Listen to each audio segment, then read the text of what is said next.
different.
Good afternoon.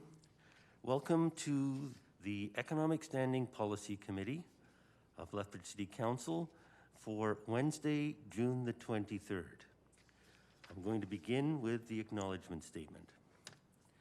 The City of Lethbridge acknowledges that we are gathered on the lands of the Blackfoot people of the Canadian Plains and pays respect to the Blackfoot people past, present, and future, while recognizing and respecting their cultural heritage, beliefs, and relationships to the land.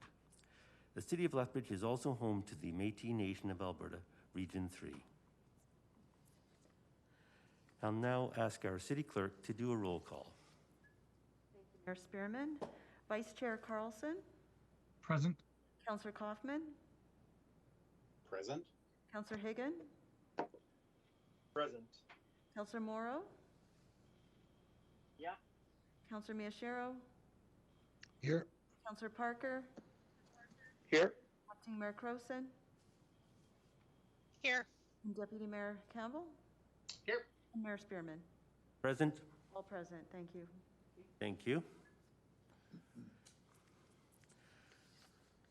We'll now move to the consent agenda.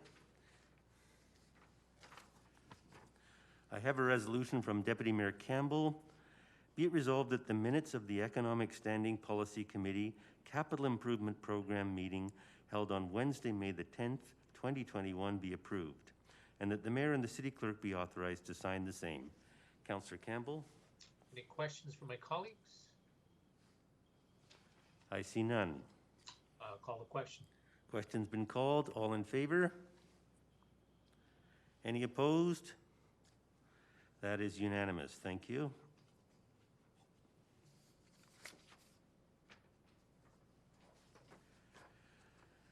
I now have a motion from Councillor Morrow, adoption of the agenda. Be it resolved that the agenda of the Economic Standing Policy Committee meeting on June the 23rd, 2021 be adopted as presented. Councillor Morrow? Question. Question has been called. Are there any amendments? No, Your Worship, there are no amendments for this agenda. Okay, thank you. Question's been called. All in favor? Are any opposed? There are none. Thank you.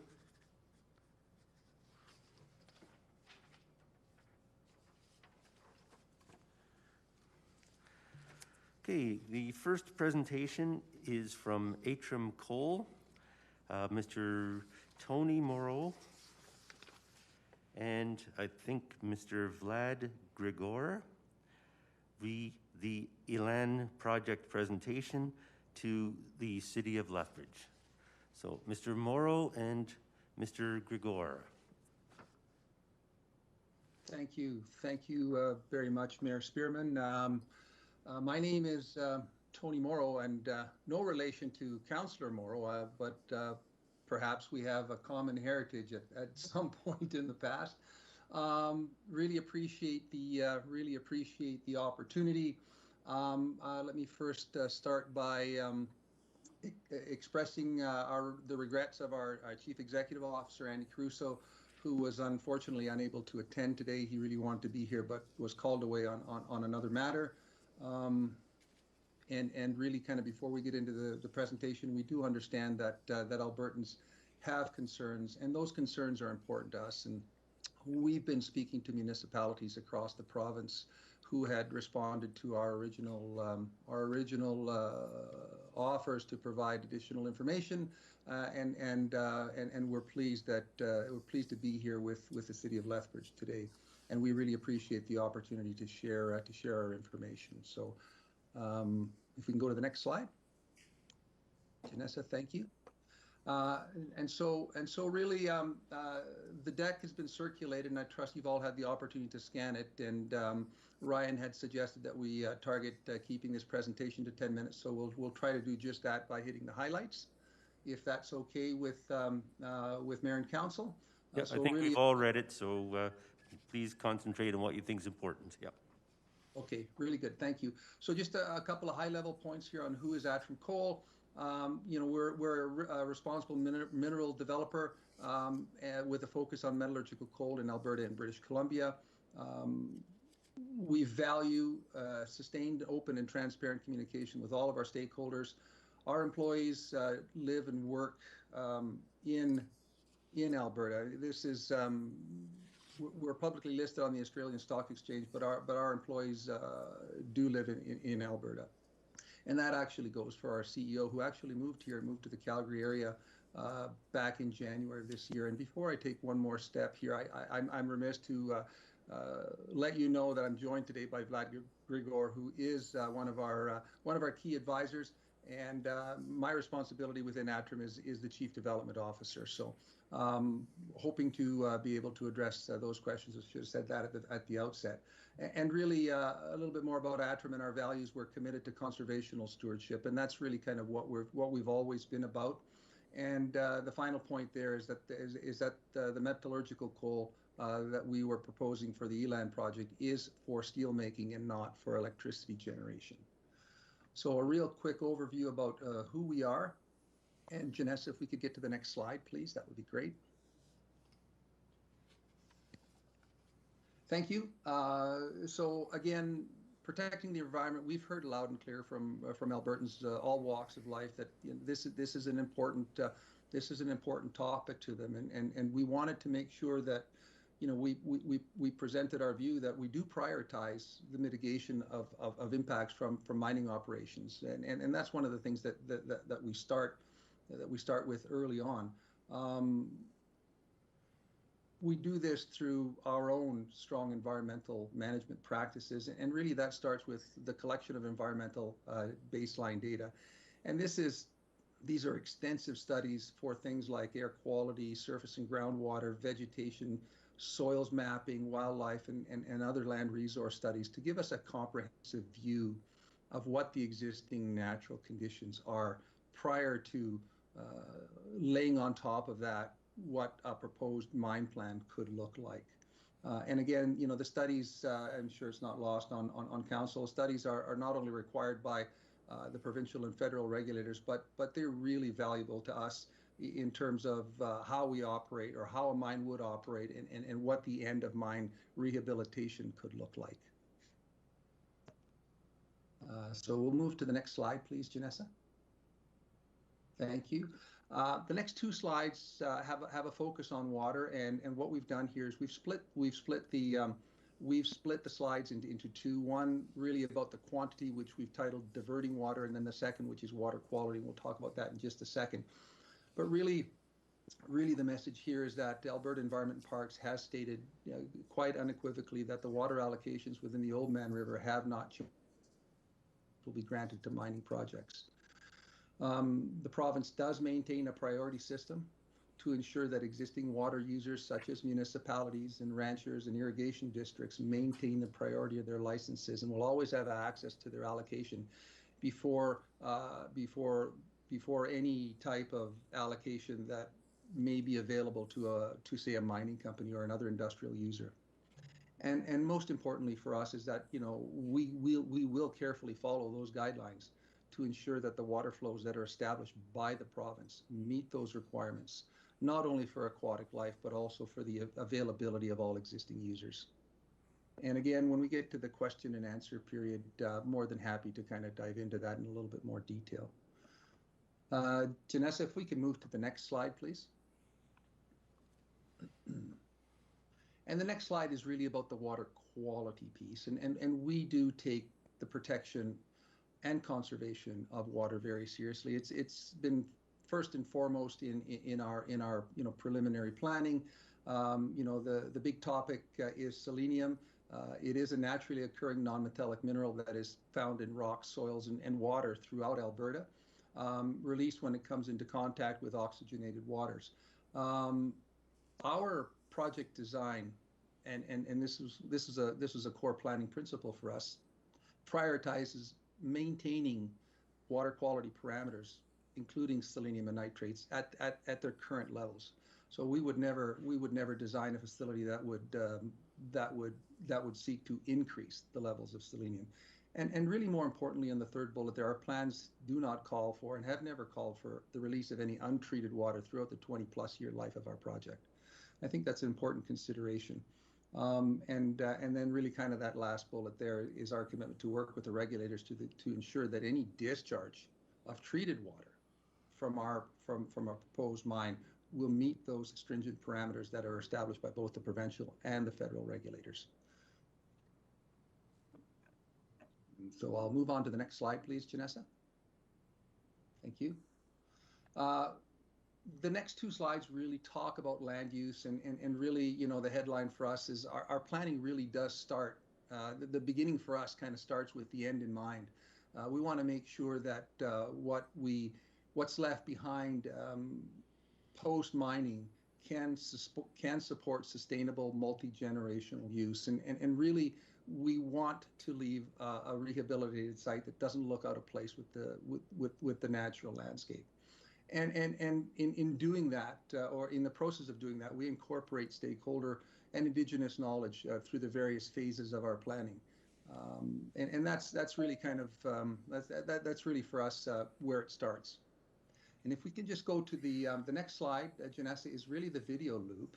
And that's kind of a separate, it's an 11-second video loop for the benefit of council.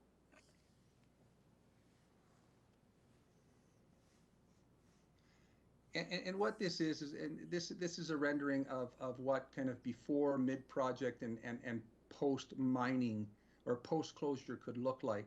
And really what I want, if you could just let it, if you could just pause it right at the end, Janessa, that would be really good.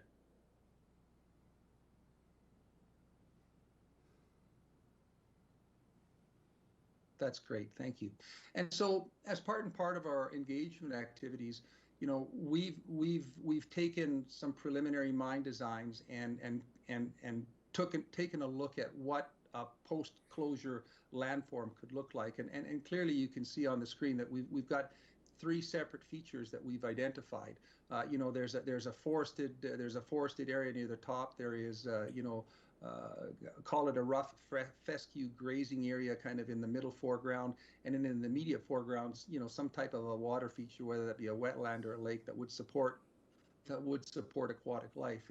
And really for us, we'd like to hear from stakeholders as to what type of density should these trees be, like should there be motorized access, should there be foot access, what should the split be between forested and fescued lands? What type of aquatic life should that wetland support? These are all things that are important considerations in the planning process for us. But clearly, the rehabilitation of the landform to something that does not look out of place it has been critical from the early days of our planning. So. I will stop there and ask Janessa to go to the next slide, please and thank you. And really, this next slide is really a partial listing, and the graphic is intended to demonstrate how regulation and legislation has evolved over the years. And clearly we can see that post 1976, there's been an abundance of various regulations that have either been added or amended, all for the purpose of protecting the environment. And these are all pieces of legislation and regulation that we expect and will about the reason that's the reason that they were enacted by the provincial government and the federal governments, and you know, we look forward to meeting these regulations. And we'll move to the last slide, which is, being that this is an economic standing committee, a little bit about the project benefits, and really, you know, much has been said about various streams within the economic benefits, and I do want to point out with respect to this slide, there are 4 streams. You know, there's the creation of jobs and employment opportunities, which is stream 1. There are royalties, which are structured the same as they are for the oil sands. And really there's much been said about kind of a 1% royalty rate. In actual fact, the over the life of the mine, that royalty rate is about 10% of overall revenues. It does start at 1% until the projects, and this is again similar to oil sands projects, receive their simple payback, and then after that it jumps to 13%. The third stream is annual operating spend associated with mining projects, and this is in the hundreds of millions of dollars. Like these are the wages, these are the services that the project would provide, and you know, we're currently targeting on the order of $400 million annually that would be injected into the local economy. And then the fourth stream is taxation, whether that be property or income created by the project will be available to further support local, provincial, and national budgets. And so, Janessa, if you wanted just to go to the final slide, yeah, that's great. We have some supplementary slides, but it really kind of depends on the questions. And happy to kind of address and really kind of thank you for the time. This is the quickest we've gone through this presentation, so I hope we've hit the highlights for you. Thank you. We do appreciate the information and welcome you here today. Just by way of background, of course, Lethbridge and the area around Lethbridge is designated as Canada's premium food corridor. So our whole economy is based on agriculture, agricultural food production. There's more than 1 million cattle. We've got dozens of international food processors who have invested here. We have a huge investment in irrigation, which uses water primarily from the Oldman River. So our big concern, of course, is there's billions of dollars invested in the existing economy that it is very susceptible to any form of environmental contamination, and specifically elevated forms of selenium. So a massive risk, as we see it, to having coal upstream from virtually our economic way of life. So Elan is your flagship project. That's what we see on that this is like the #1 project for Atrium. But when we look at the information about Atrium, we just see a company that doesn't seem to have a lot of financial stability. We see it's a penny stock. The value of the stocks has dropped by over 80% in the last few months. Basically, the funding for this project was going to be raised $20 million, and all of that's been terminated by the underwriters. And the cash on hand for the company is 1/4 of what it was 12 months ago. So how can you tell us that you're spending money on advanced forms of environmental mitigation? Do you have a robust lab somewhere that is investigating progressive forms of selenium mitigation? Where is that information? And thank you, Mayor Spearman. It's a great question. I'm not sure kind of really where to start with that. I think we'll kind of maybe just kind of leave the the financial aspects. Those are just the the vagaries of the market, and we'll deal with those. But really, back to the food aspect. Very recently, we had a discussion with the irrigation districts, and this is why we welcome these types of conversations to Mayor and Council.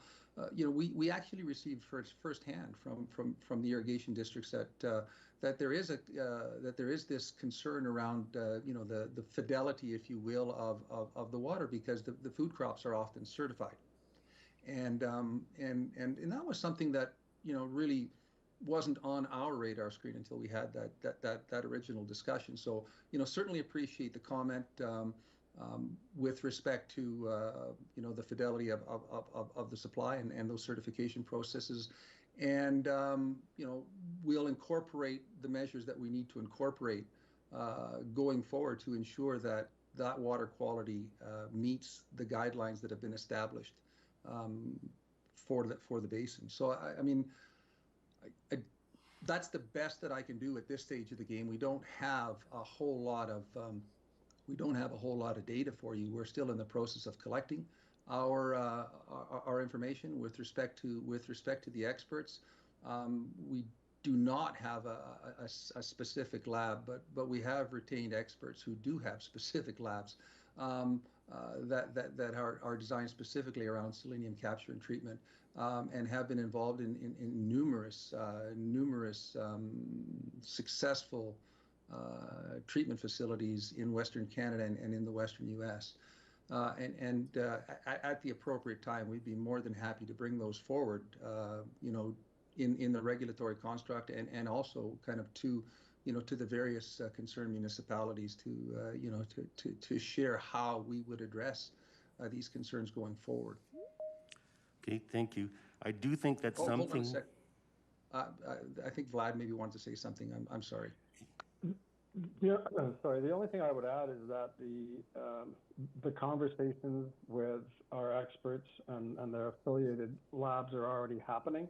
And although we haven't gone down that road yet too far, because it's just not part of the development cycle,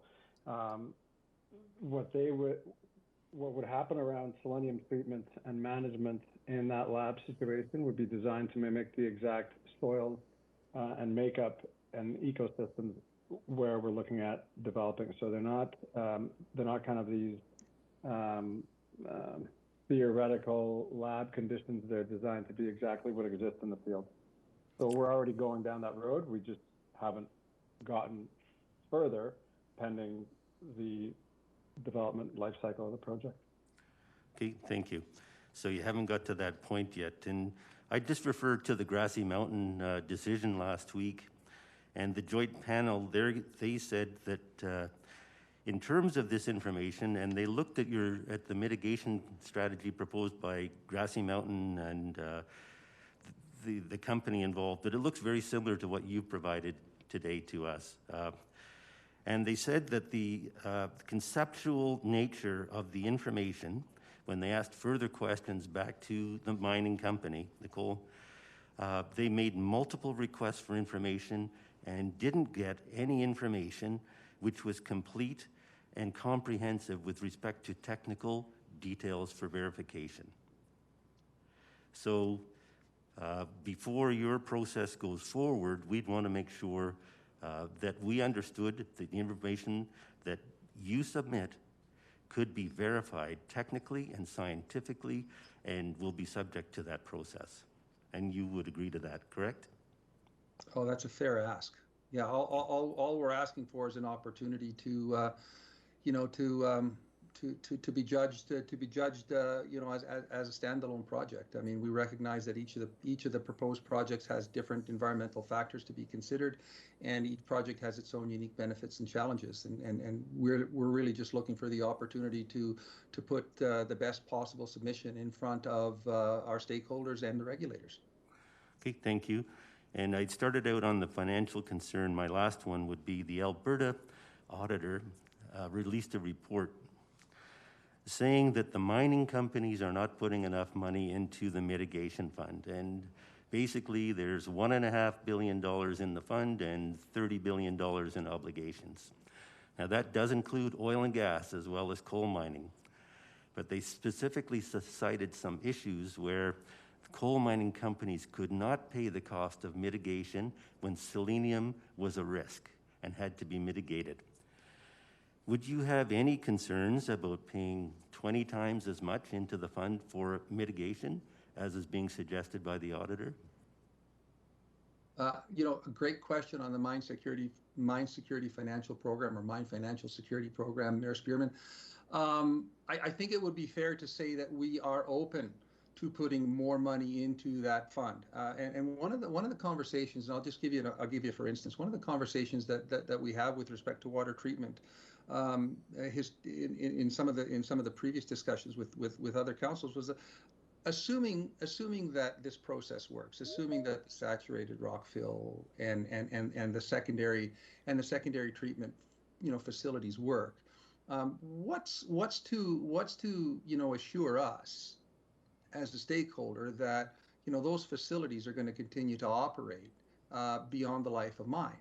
And it was an excellent question, and really our view is that these are the kinds of things that we'd like to inform the Coal Policy Committee with.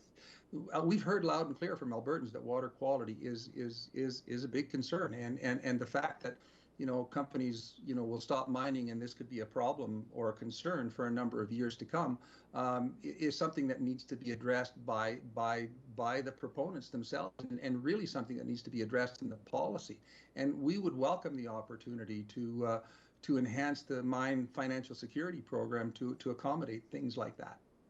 Okay, thank you. I'll allow some of my colleagues to ask questions, of course. Councillor Kaufman.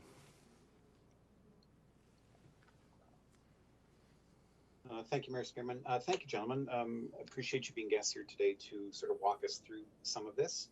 Do you have a site example of success, a site that you've handled that you have reclaimed?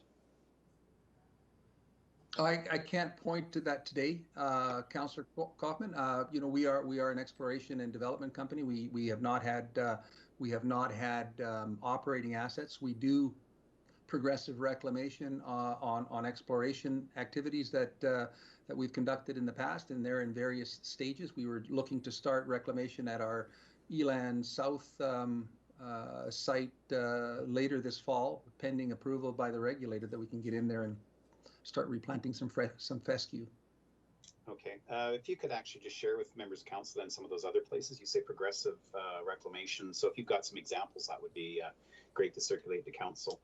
You talk in your presentation and a lot of your literature as well about selenium, which is great that you're addressing that. Obviously, water quality is something that we are concerned about, not just for agriculture, but the 101,000 people within the city, plus the 200,000 total for the trading region.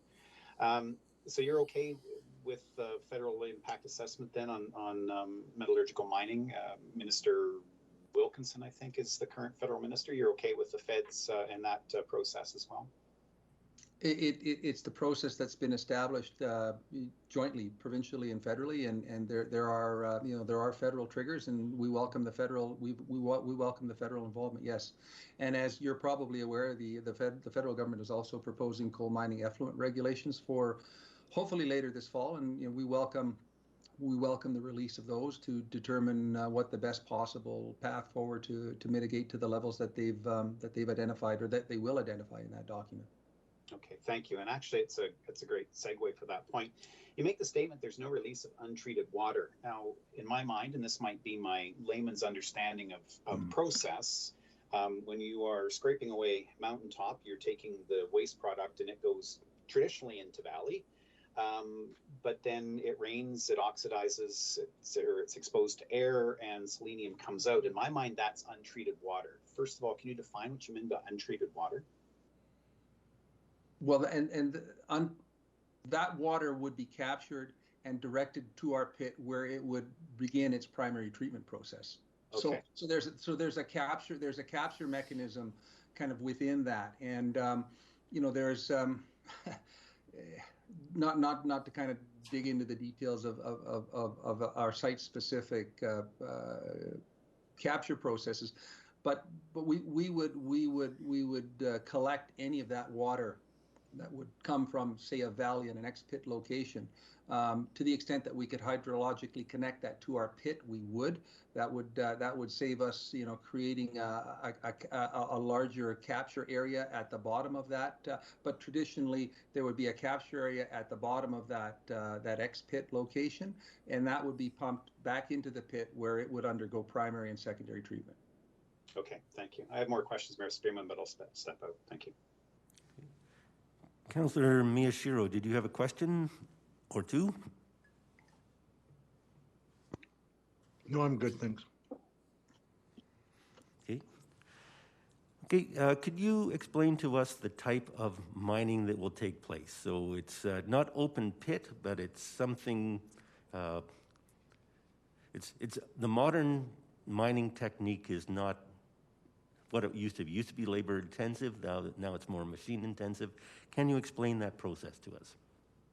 Oh gosh, yeah, I think lots of people take liberties with the various descriptions: open pit or surface mining, but essentially the overburden is removed.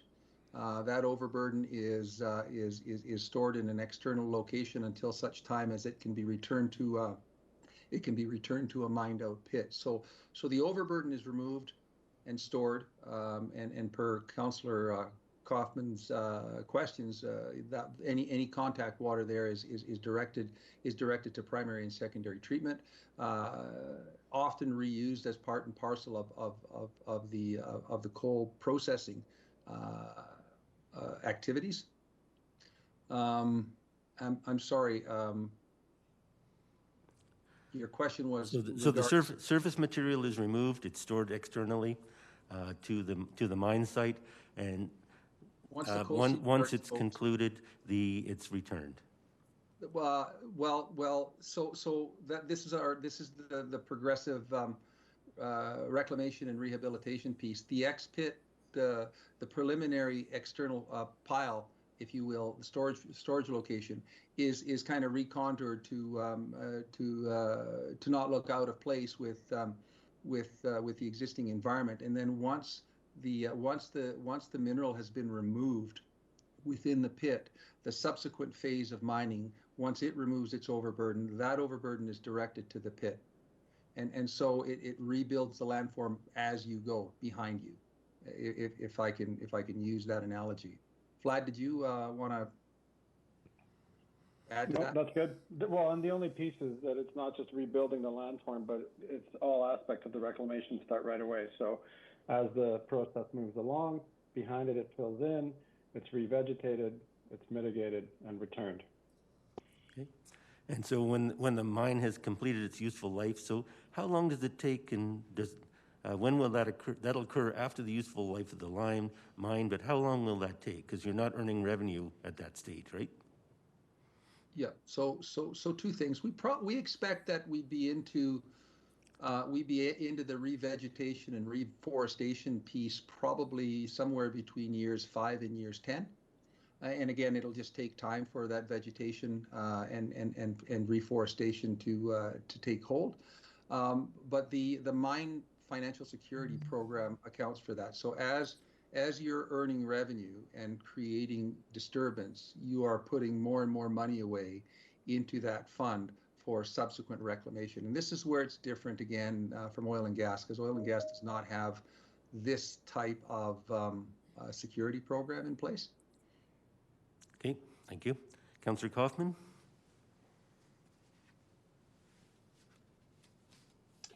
Thank you, Mayor Spearman. You talk about the monitoring that's provided on site. Is that monitoring provided by a third party, or do you do that and provide the data publicly? Are we talking about the current baseline? You talked about establishing a baseline. I'm assuming you do that before you go in, and then there's ongoing monitoring of that baseline. Is that provided by a third party? That is correct. Okay. Yeah. So that data then is made public. It's made available.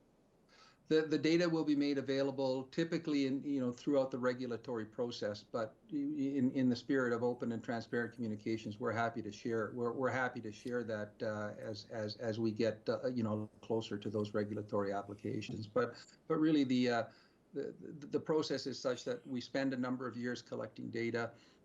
We spend a number of years exploring the resource, trying to understand kind of what the coal seams are doing.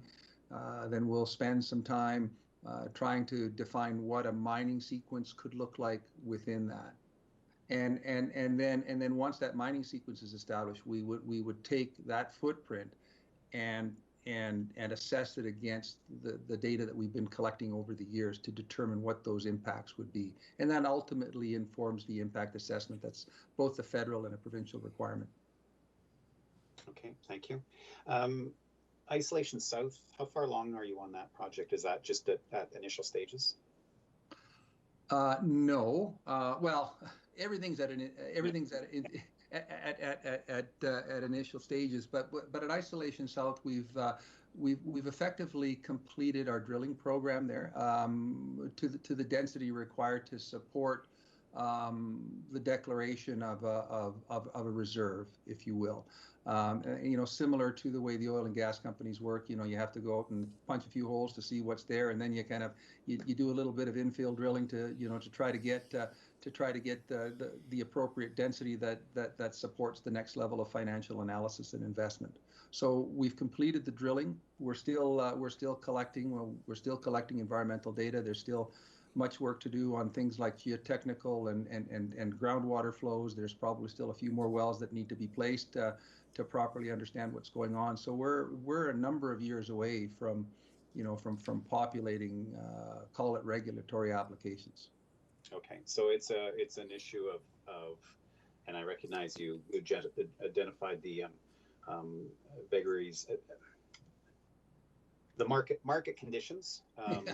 That conversation aside, so then you're at a phase where you'd have to find investment or borrowing capacity to proceed with that particular mine.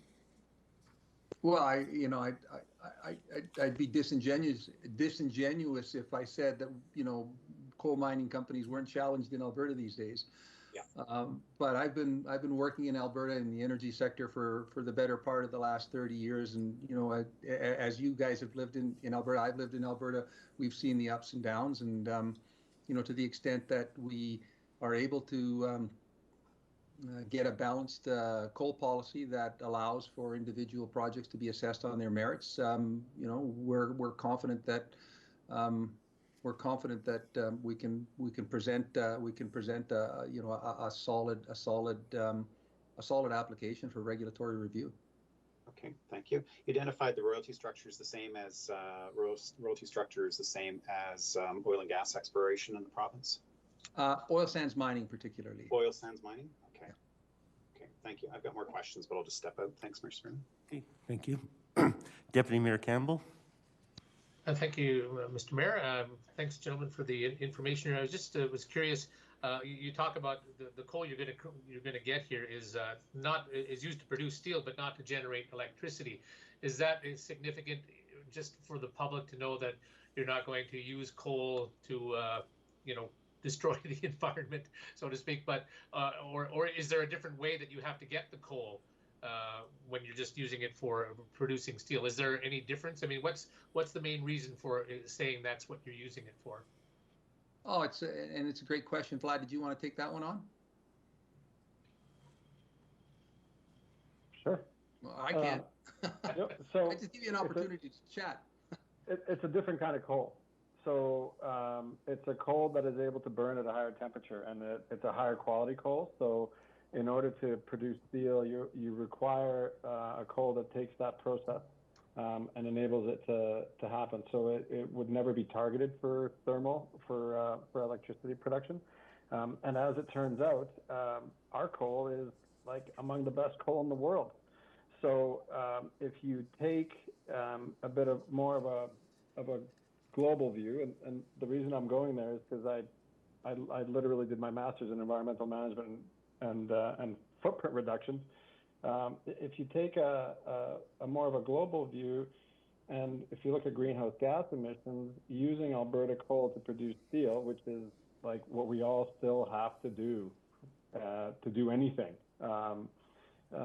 produces less greenhouse gases, and it helps us if we do it from coal sourced here as opposed to coal sourced in China or coal sourced in Russia, where you would have much more greenhouse gases produced per ton of steel that was produced.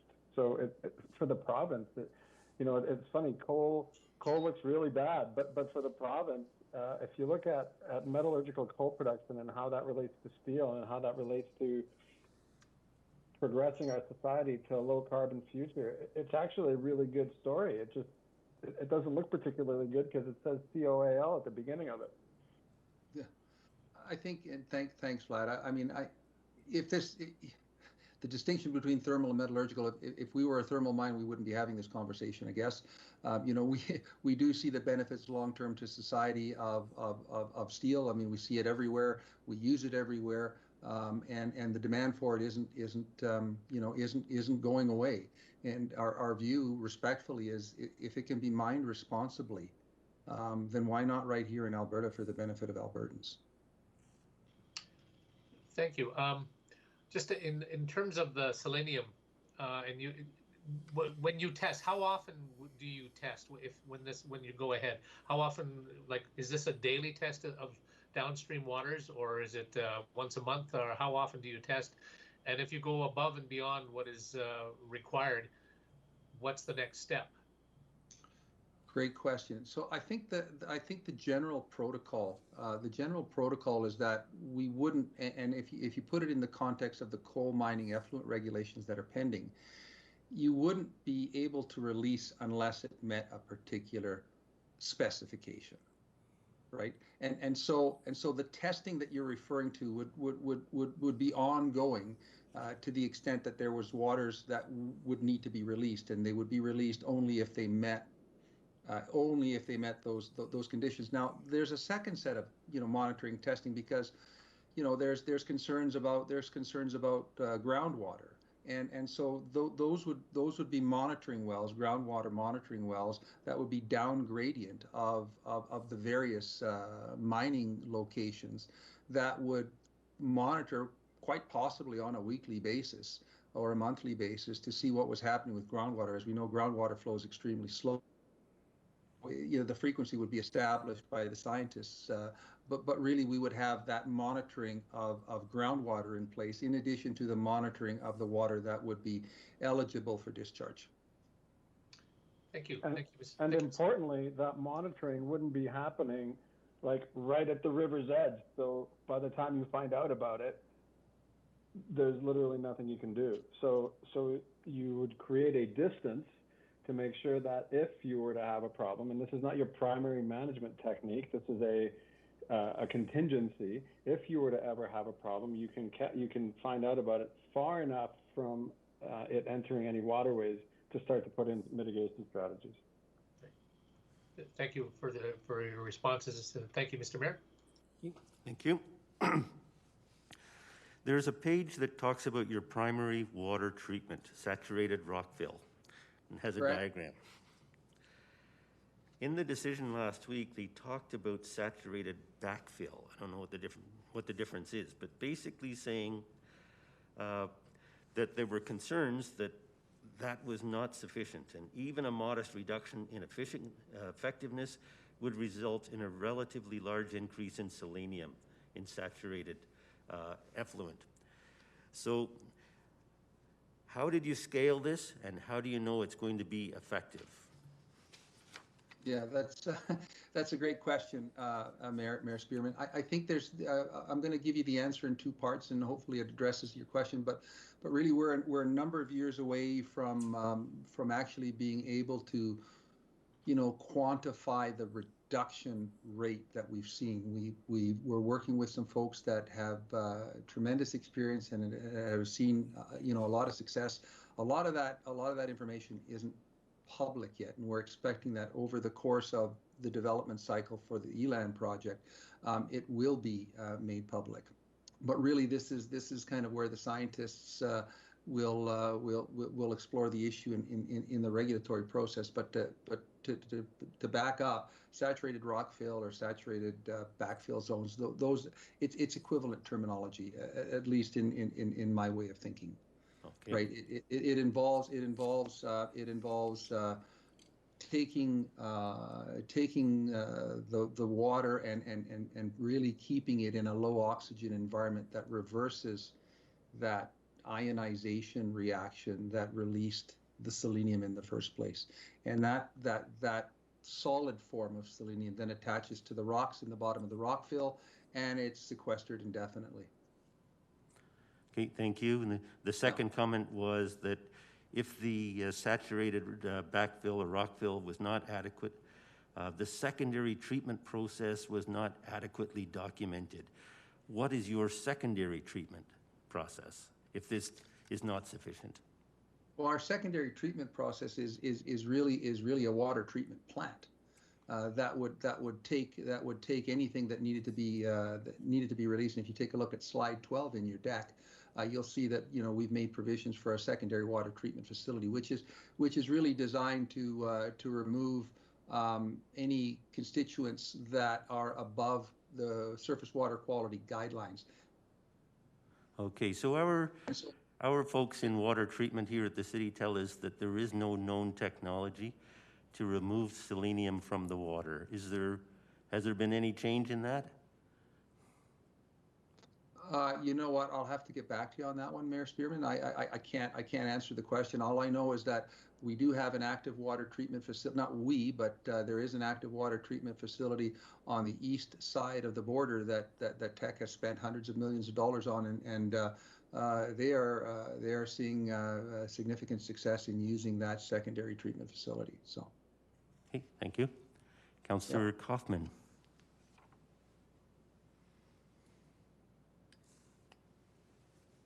Thank you, Mayor Spearman. I see another member of council ahead of me who hasn't asked a question. I'll step out and wait. Okay, Councillor Parker.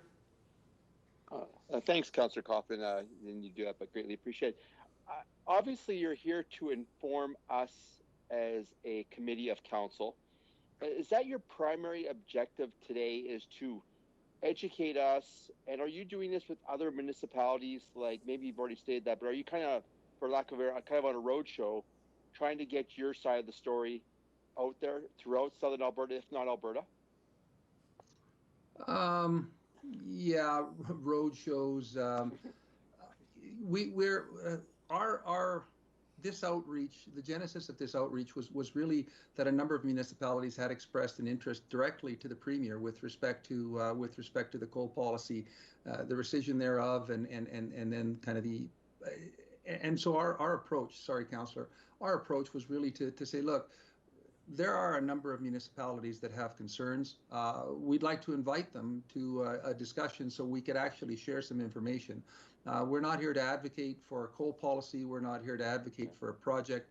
We're just here to say that, we take the environment very seriously.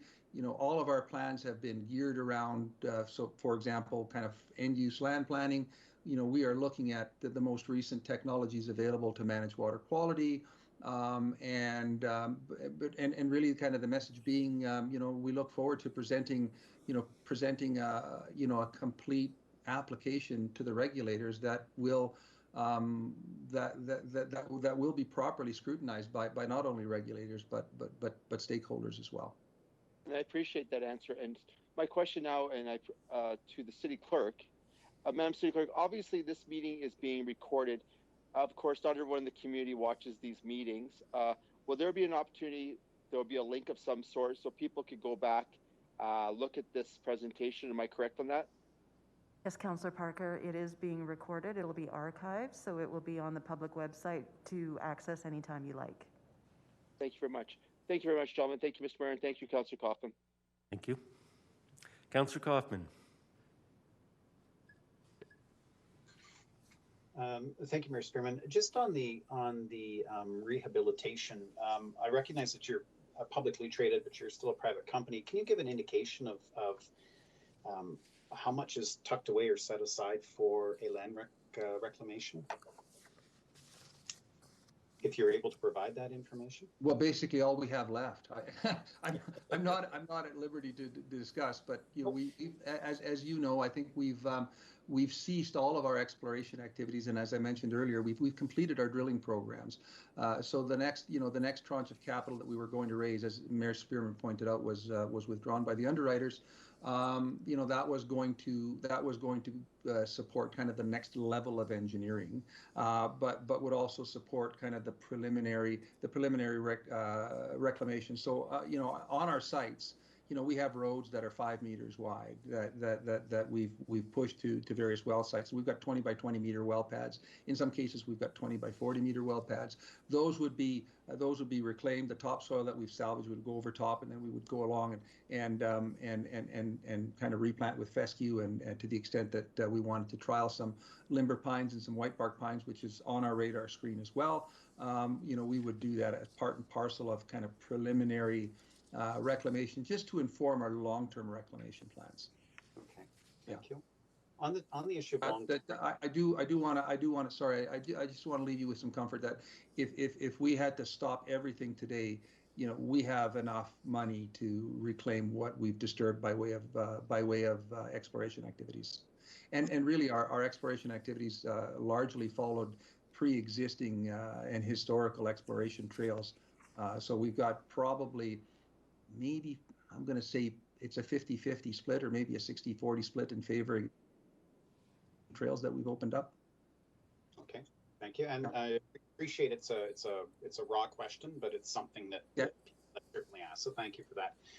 So on the issue of rehabilitation, you provided us with that 11-second video loop. Who ultimately approves or authorizes, gives approval on the rehabilitation plan? Which you that is a great question. So the rehabilitation plan, in our view, is something that's created with all stakeholders, right?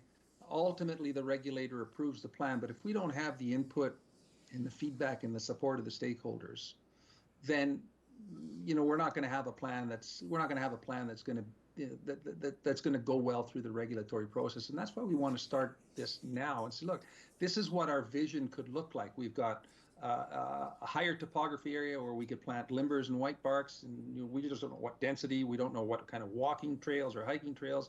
You know, we want to make sure that the ranchers continue to access the land, so we want to make sure that there's fescue that's restored to that land, and then really the water feature. We don't know what that looks like, but all of the input from the various stakeholders informs that decision, and it's part and parcel of our commitment to transparent consultation. We don't want to do this thing in a vacuum. We want to make sure that there is a multi-generational land use available for subsequent Albertans, for my kids and my grandkids, right?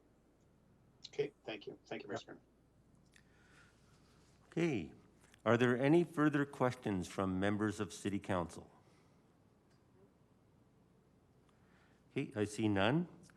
But in summary, I think what we heard was that Atrium welcomes the federal minister's announcement that metallurgical coal mines will be subject to a federal impact assessment. You're supportive of that.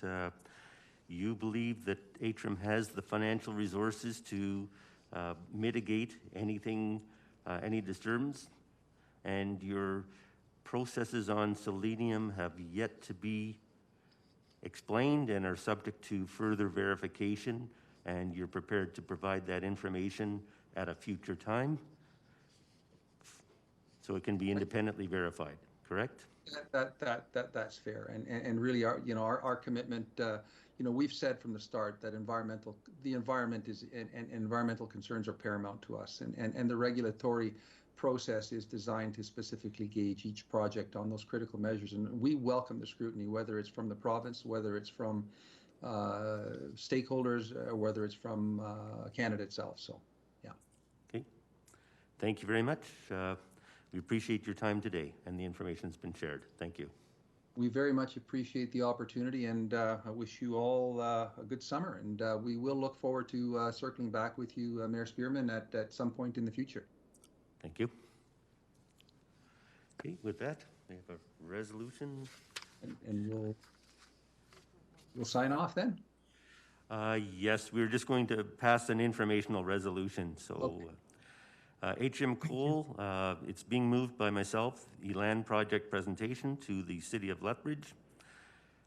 Be it resolved that the Economic Standing Policy Committee receive the report and presentations as information. All in favor? Any opposed? Okay, that is unanimous. Thank you. Mayor Spearman, just a quick question on process. If you're moving a resolution, do we require a seconder, or am I just seconding? I think seconding automatically. Okay. If you want, you can read the resolutions. Nope, just wanted to know if you needed a seconder. Thank you.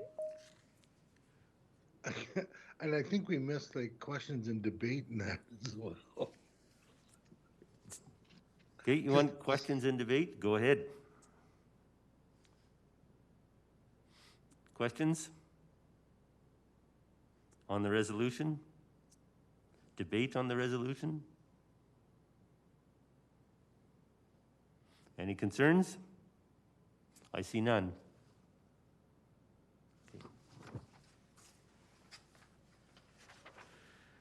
Okay, we're going to move on to 4.2, Clean Energy Improvement Program. Very much appreciate your time. Thank you. Thank you.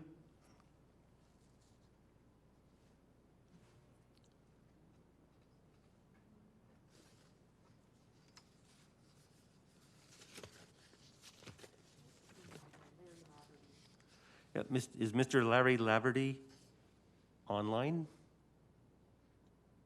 Through your worship, I am here, yes. Okay, yes. Thank you. Please proceed. Okay, through your worship and to committee members, thank you for allowing us this opportunity to present Bylaw 6296 to establish a clean energy improvement program in Lethbridge. I have with me today Brendan Gray and Steve Atani from the Alberta Municipal Services Corporation, who is our provincial program administrator. In 2018, provincial legislation was changed to allow for a clean energy improvement program within Alberta municipalities. CEIP is an innovative financing mechanism allowing for low interest loans to property owners to complete energy efficient and renewable energy upgrades to their properties. The loan is tied directly to the property, is facilitated through the property tax system, and operates much the same as a local improvement tax. This also eliminates the risk associated with default, and for that matter, there's never been a default in Canada to date. Passing of Bylaw 6296 would enable Lethbridge to build the correct model to deliver a clean energy improvement program, and also establishes borrowing limits for the program. Further, the bylaw will also trigger our funding application with the Federation of Canadian Municipalities. The major advantage of this borrowing through FCM is the inclusion of a $1.3 million grant that will cover setup costs and multi-year operating costs like administration, marketing, and promotion. The Clean Energy Program for Lethbridge will generate job opportunities for local energy efficiency and renewable energy contractors and professionals. It will provide a mechanism to support property owners to complete energy saving and renewable energy upgrades on their property. It will support the city's efforts to reduce community greenhouse gas emissions, and it aligns directly with the city's energy conservation plan and strategy. There's a full market study and program overview document attached. The study outlines program requirements, participation projections, and job growth estimates. Also attached is a process funding flowchart and a copy of Bylaw 6296. At this point, I would like to turn the presentation over to Brendan or Steve for a quick PowerPoint overview of the program. Thank you. Okay, thank you. Great, thank you, Larry. Good afternoon, and thank you all for your time today to hear about the Clean Energy Improvement Program, also known as CEIP.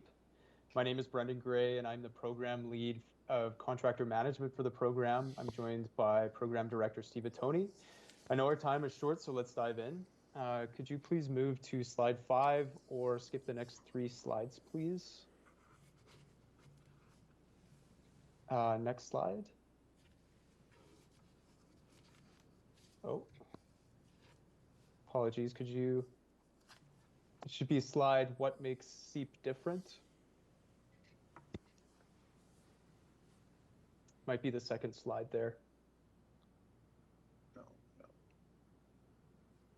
There we go. Great. Thank you very much. So what makes SEEP different? Well, there are a few things that differentiate SEEP from a loan from a traditional lender. First are competitive terms.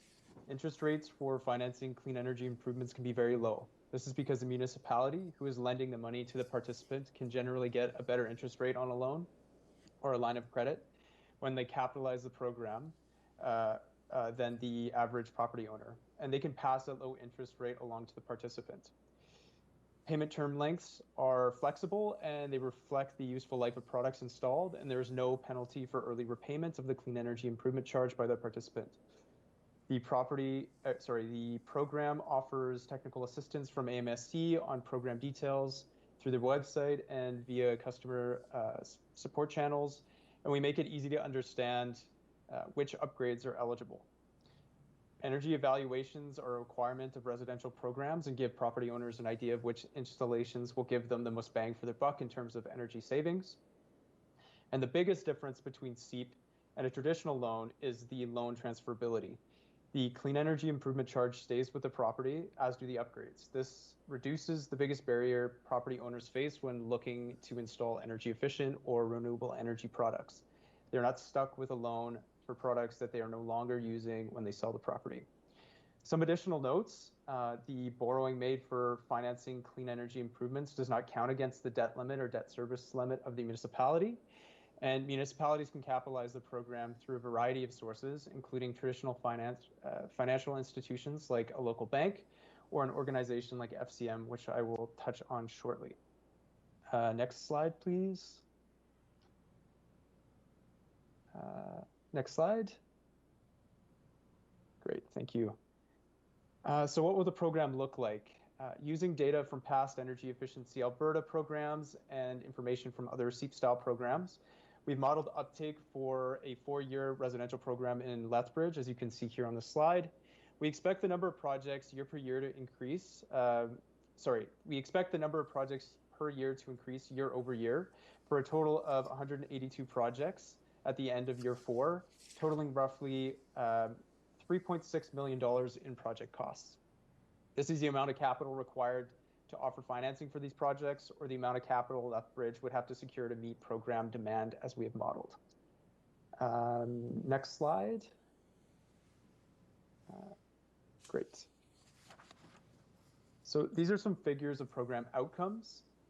With $3.6 million in financing, we can expect $2.9 million in lifetime energy cost savings, 12 million of GDP added to the economy, 53 job years created, and 22,180 tons of CO2 equivalent in emissions reductions. Next slide. One more, please. Great. So as for securing the financing, the Federation of Canadian Municipalities, or FCM, is offering a loan and grant through its Community Efficiency Financing Program to capitalize and kickstart a SEEP-style residential program. They are currently offering extremely low interest rates, even as low as 0%. Given current program modeling, the grant, which would cover the city's operating costs for the program, and that includes incentives, marketing, AMSC, administrative costs, IT and startup costs, could be as high as $1.3 million. All of the municipalities we are currently working with are pursuing this opportunity, considering the low interest rate, the generous grants, and additional program support from FCM. It is first come, first serve, and demand is high, with a number of municipalities already having submitted their applications. The towns of Rocky Mountain House and Devon, as well as the city of Edmonton, have already secured funding through FCM. Next slide. And one more slide, please. Great. So I would just like to thank you all for your time today, and I hope this presentation has been informative. Please let me know if you have any questions. Thank you for your presentation. Councillor Carlson. Thank you, Mayor Spearman. Thank you, gentlemen, for the presentation information. Just a quick question. The Canada Greener Homes Grant, I think that's what it's called. I'm trying to recall. How would that impact this program? Is there a way to dovetail them? Is there a extra onus on the owner, or how has any thought gone into how that would work to pair this program with that grant? Yes, I'll fill that one. Thank you for the question, Councillor Carlson. And yeah, we fully expect this program, SEEP, to dovetail with any federal offering. So any resident in the city of Lethbridge would be able to stack any additional incentives being offered by the federal government. Okay, so it's stacking, but would the onus will be on the homeowner to do all the necessary applications, et cetera, or is there any extra administration by the city or the program to do that? There's no additional administration by the city or AMSC. There will be additional administration for the property owner because they would have to apply to both programs. But we are doing is we're combing through the federal program and try to align our requirements to match the federal ones to make it as easy as possible for property owners going through our program to have the information necessary to apply to the federal program as well. Excellent. Thank you. Thank you, Mayor Spearman. Okay. Any further questions from council?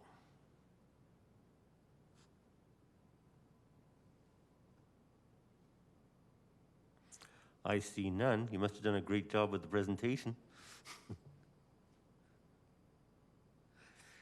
Okay, you're ready to move on to, I'll read the resolution then. It's moved by Acting Mayor Crowson. Be it resolved that the Economic Standing Policy Committee recommends that Council approve option 1 by approving bylaw 6296, a bylaw to enable a clean energy improvement program in Lethbridge, and Council direct administration to develop and implement a clean energy improvement program. Councillor Crowson. Thank you, Mayor Spearman. So to be clear, right now we are simply recommending these on to council, and council will have the final decisions on both the bylaw and the program if this moves forward. So with that opening, are there any questions or debate from my colleagues? Are there any questions from council? Councillor Carlson, Your Worship. Go ahead. Thank you. Through you to City Manager or Designate. How long will it take to develop the program? I see the bylaws in front of us, but the second part is to develop and implement a program. What's the timeline on that?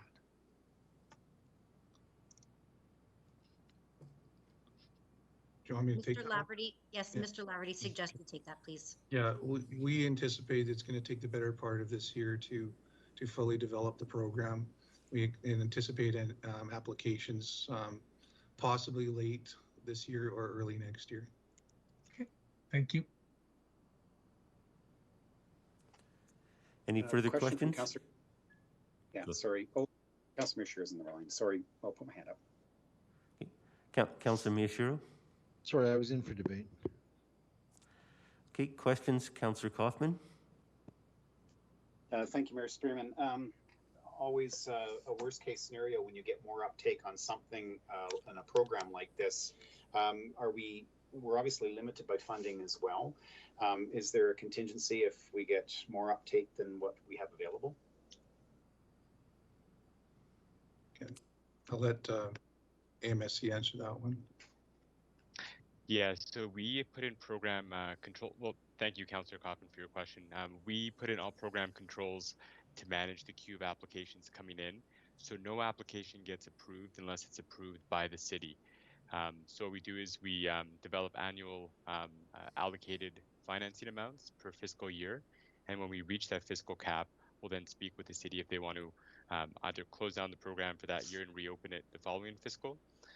Or perhaps explore opportunities to open up the program or expand the funding. But we manage the program to the annual allocated fiscal amounts. Thank you very much. Thank you, Mr. Chairman. Okay. Any further questions?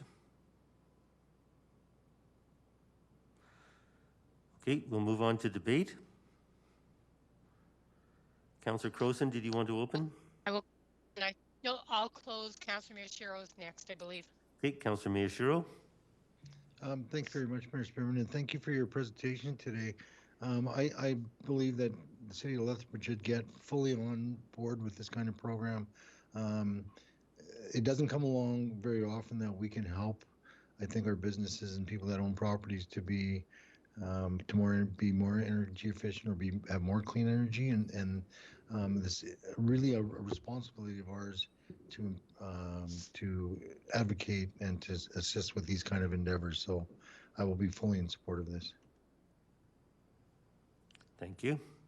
Anybody else? I too will fully support the program as proposed. Thank you. Councillor Crowson to close. As noted in the presentation, this can create up to 53 job years. There is money that can be put to buildings, commercial and residential in Lethbridge, and this can greatly support both our businesses and our residential homeowners. And I will ask my colleagues to support recommending this to council. I'll call the question. Okay, thank you very much. Question's been called. All in favor? Any opposed? That's unanimous. Thank you. Look forward to the program. Thank you. Thank you, Your Worship. Thank you, Your Worship. Thank you. Thank you, Your Worship. Thank you very much. Okay, now I'll call upon Economic Development Lethbridge. Q2 update. Is Mr. Lewington online? Oh, right there. Okay. You looked a lot like Nick Cool. Okay. From a distance. Okay. Welcome, Mr. Lewington. Well, thank you, Your Worship, for the opportunity to be here today with you. The last time I was here, of course, was February the 24th. And in our first quarter update to the committee, we did review our overview of last year's stats. And Councillor Carlson did chastise me for what he deemed to be a rather boring wardrobe, although I'll notice today his filter game is somewhat lacking. But as the president of Economic Developers Alberta, I can certainly try and do my best to satisfy his need for an exciting wardrobe and meet the obligations therein. So hopefully that meets his expectations today. Congratulations, of course, to the city on the launch of your brand yesterday, the new corporate brand. Very exciting to see that move forward. That, of course, is related to the work that we did originally as part of Intelligent Community in partnership with the city's IT business unit. It's always great to see projects that were worked on 4 or 5 years ago manifest fruits later on. And so, the community brand elevating into the downtown BRZ, organizations like the city itself taking that on, I think, is fantastic, and builds strength in other initiatives like the fiber pilot that emerged out of that project. So congratulations again on the launch of that. In the package today, there's a couple of documents that I won't present to you. I will speak to a couple of key points. But the first was a one-page snapshot that just shows you, according to our 6 pillars of our business plan, where some of our key work is at. And what I would say is that although COVID has certainly been challenging and caused a lot of extra work through our Economic Recovery Task Force and a number of other projects, most of our major projects are on track. So they are green. The ones that are yellow and red are usually something that's out of our control or that we see having to reshuffle the deck in terms of meeting changing priorities. So from a one-page snapshot of our business plan, you can see the 6 pillars, you can see the key projects, you can see the key items that are moving forward. And even some of the items that were red, for example, the Calgary investment, the Stampede Investment Forum was originally something we had color-coded as red as something that was canceled. That has since been resurrected, and we will be attending that. It's now reframed as the Agriculture Minister's reception for international investors, but it does take part in Stampede, so we will have representation. So even some of those projects that we originally thought may not move forward are in fact doing so. There's also a written narrative report, which again draws your attention to the first 5 months of the year and sort of key initiatives and progress that we've made on key projects. A couple of highlights that I'll just take a few minutes to identify for you. One is the supply chain automation pilot program.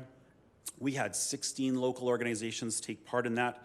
We had 6 companies graduate with an actual implementation plan and an opportunity for them to move their business forward in terms of automation solutions.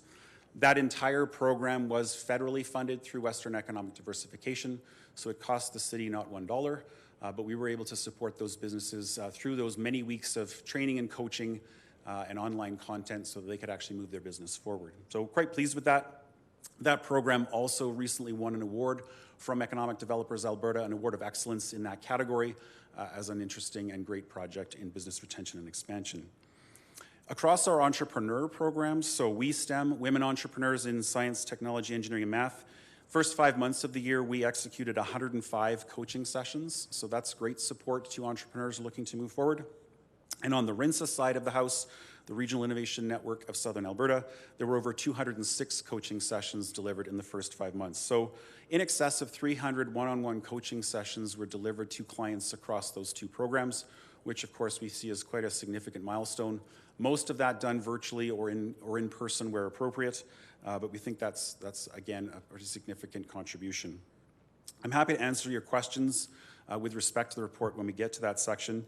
What I wanted to do is just highlight for you a couple of key themes that have emerged so far this year. One, as you look through the report and other activities, really been around government relations and advocacy. So we were fortunate to have the Ministers of Infrastructure and the Associate Minister of Red Tape Reduction in Lethbridge a number of weeks ago, able to sit down with both of them and provide them with some industry feedback.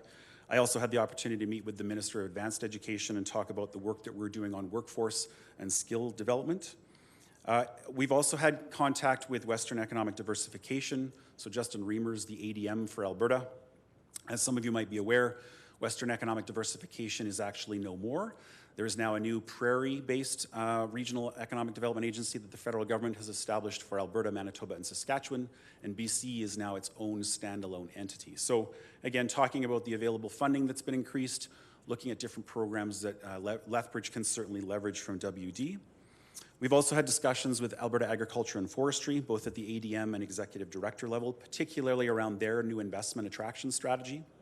So we were given the opportunity to provide some feedback in terms of Lethbridge's priorities on investment attraction, as well as input on some of the programs that they plan to roll out.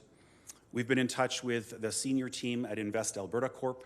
As some of you know, that's a new standalone Crown entity that was created just over a year ago.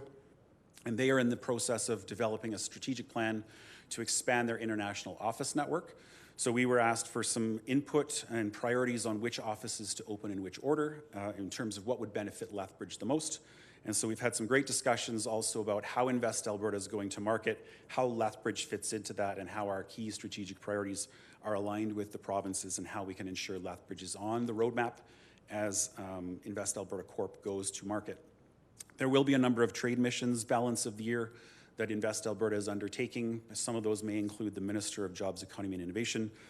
We'll have to determine whether or not those destinations and those trips necessarily make sense for us to be a part of, but if they do, certainly we'll take advantage of that. And then, of course, we're working with our counterparts on the federal side. So that's Invest in Canada, the Trade Commissioner Service, and Global Affairs Canada. So, really this first 5 months has been a lot of work working with all of the partners across the investment attraction ecosystem at both the provincial and federal level and trying to make sure there's alignment and that there's coordination. And I think, there's been significant efforts on the part of all of those alphabet soup agencies to do exactly that. From a regional collaboration perspective, all of the 5 regional collaborations that we're a part of continue to make great progress. So one, of course, is the Southern Alberta Alternative Energy Project. So that's SAPE, been around for just over a decade. That, of course, is really focused on attracting renewable energy investment, including wind and solar. And so that partnership has recently expanded. So for the longest time, it has been Economic Development Lethbridge, South Grow, Alberta Southwest. Palliser Economic Partnership, which is the region around Medicine Hat, has now joined that. So the SAPE partnership is now truly across all of Southern Alberta. So that's a great thing. Canada's Premier Food Corridor, the Mayor mentioned that right off the top, of course, continues to be recognized by a number of different government partners. That's marketing that continues to be out there. We are just in the process of finishing a number of videos specific to the food corridor that will help us go to market, and we'll be able to use those with our partners. Hope to have previews of those for you soon. We continue to work with the partners of Canada's Western Gateway, so that's the trade and logistics corridor along the Highway 4 corridor, and specifically we're working towards obtaining an official free trade zone designation as a part of the Finance Canada program under that same banner. And although there's some marketing advantages and other things that comes along with that program, the real benefit is having a coordination of both provincial and federal agencies associated with accelerating trade. And so there's been some interest in supporting that from the federal government. RINSA, so the Regional Innovation Network of Southern Alberta. Economic Development Lethbridge, of course, is the fiscal agent for that program. We've been in discussions with Alberta Innovates, and we're grateful to them for their support. Tech Connect is celebrating its 10th anniversary this month, actually. So the incubator at Tech Connect, which City Council, of course, was great to fund as a part of that federal-provincial partnership, has been in existence for 10 years. It's created almost 300 jobs in the tech sector in those 10 years, generating a number of different payroll and investment numbers, all of which were in the year-end report that I covered in my first quarter report. But Alberta Innovates is undertaking on our behalf a 10-year impact study. So they're looking at the whole life of Tech Connect and the broader ecosystem, so all of the RINSA partners, and they'll be working over the next number of months to do interviews and quantitatively determine what was the impact of Tech Connect, what was the impact of that project. And so I'm very excited to see the outcome of that. It'll help demonstrate, I think, to all the stakeholders, including the city, that made the investment in that facility and in that program, that here was the total economic impact and success that's been generated. And so RINSA is being used as a template. It's the first model. And then once they've built that system, they plan to replicate that across all of the other RINs or regional innovation networks across the province. And then lastly, in terms of regional collaborations, we are again part of the Southern Alberta Investment and Trade Initiative, or SADI. Try and say that 3 times fast. We collectively have contracted a site selection firm out of Eastern Canada. We are working through a number of pre-qualified leads with that agency, and so that's a small investment to generate very specific targets through which to work through investment. And that's being done, again, on a regional basis, and we are sharing those leads with the province to make sure we've got the horsepower that the province can bring to qualifying those leads. In terms of the economy, some things for you to think about. You know, it's a good news, bad news story. I don't think this will be any surprise to any of you over the last year. There's been lots of ups and downs. The good news for Lethbridge is we have a good pipeline of projects. If we were to land all of the major investments that are currently in the pipeline, it's well in excess of $700 million. So that's exciting. That's a good number for our region.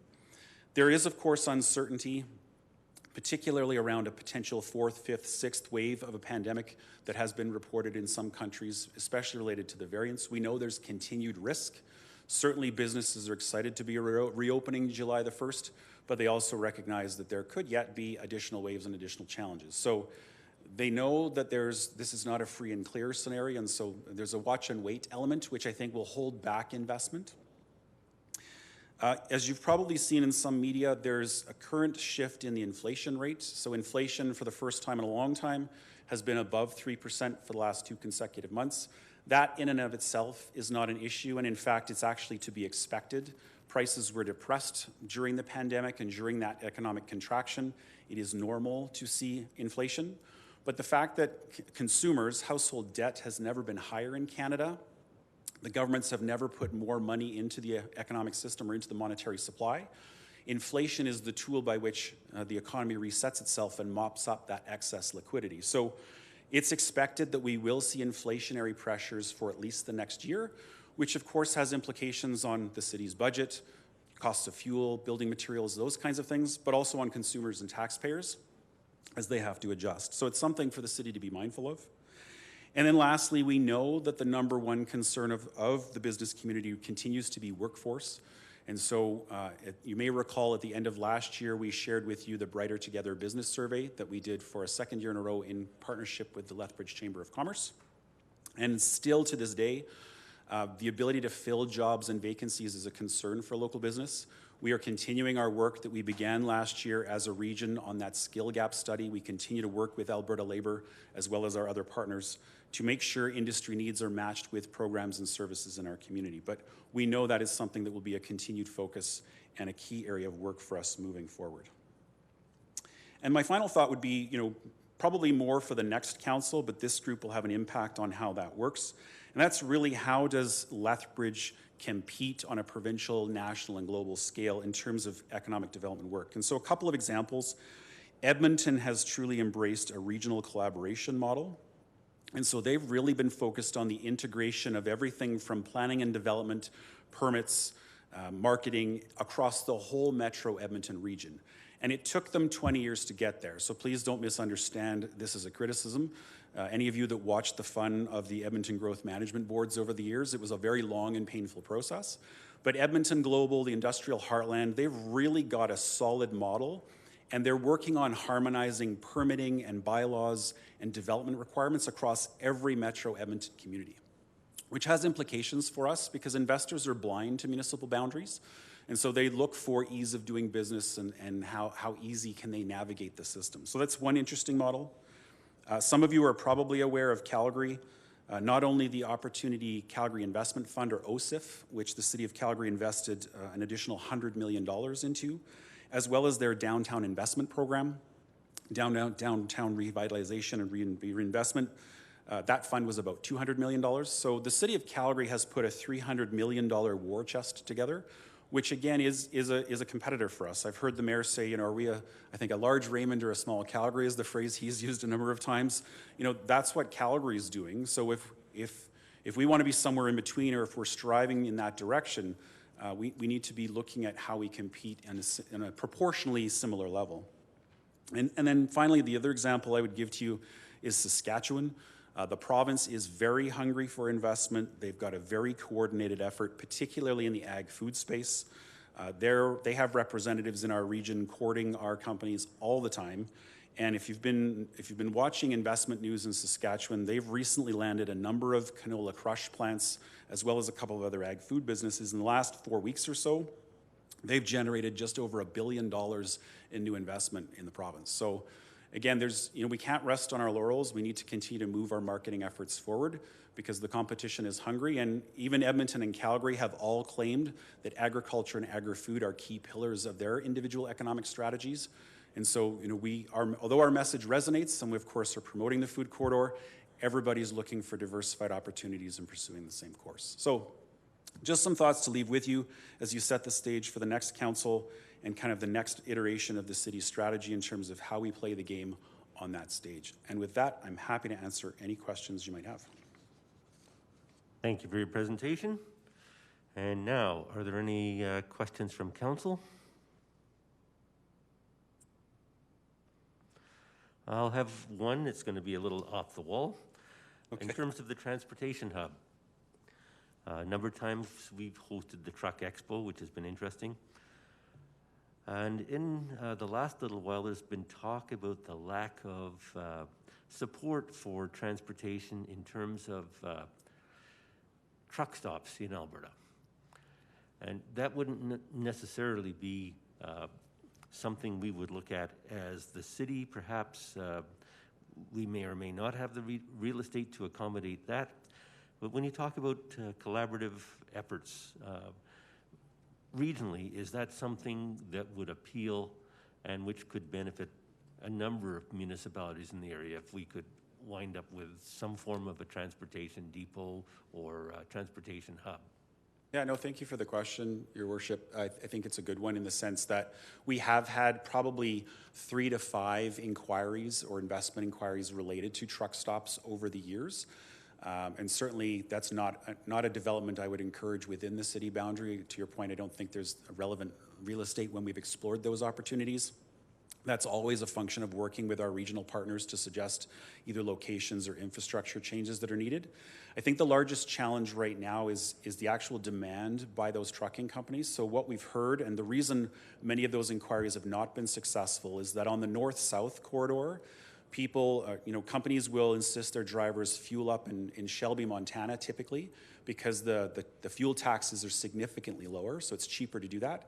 They can then run to the border, maximize their hours of service, and the next most convenient stop is either Nanton or Calgary. And so, although Lethbridge intuitively makes some sense because it's at this nexus of highways, the actual way truck drivers manage their hours of service, the daily limits that they can run, Lethbridge is not great because it's either just before the border too soon and I'm going to have to park somewhere else, or it's just after the border, so it's not quite appropriate. So that's been our biggest struggle. We have been working with Alberta Transportation to look at how do we promote those things and other services. So if we had pre-cleared customs bonded warehousing in our city around the airport, for example, or if we had freight forwarders and other organizations, that might draw more traffic and create a stop that then necessitates or makes sense, and we can build on that hub. And not to belabor the point, because that was a fairly simple question, so I apologize in advance for a continued long answer. But the other factor and the interest in most trucking companies has actually been for an east-west corridor, so the Highway 3 twinning I think is important, but that's actually where there's more of a need for a truck stop. So north-south, the Nanton-Shelby piece is more or less taken care of, but east-west there really isn't a solution, and so that was a surprise to us. There's actually more interest from a truck stop operator perspective in capitalizing that market. So I think we've learned a lot through those inquiries, and we can now be very targeted in terms of how we go after providing that service. Okay. Thank you for that. Councillor Higgin. Thank you, Mayor Spearman. Thank you, Mr. Lewington, for the presentation. I've just, with what we're celebrating this week, the Reconciliation Week, and with the flag raising on Monday with National Indigenous Peoples Day, do you, as part of economic development, is there anything that your team is doing to support reconciliation? Thank you for the question. Of course, that's an important consideration for us all weeks of the year, but more so this week. I'll try and be concise. It's a big topic.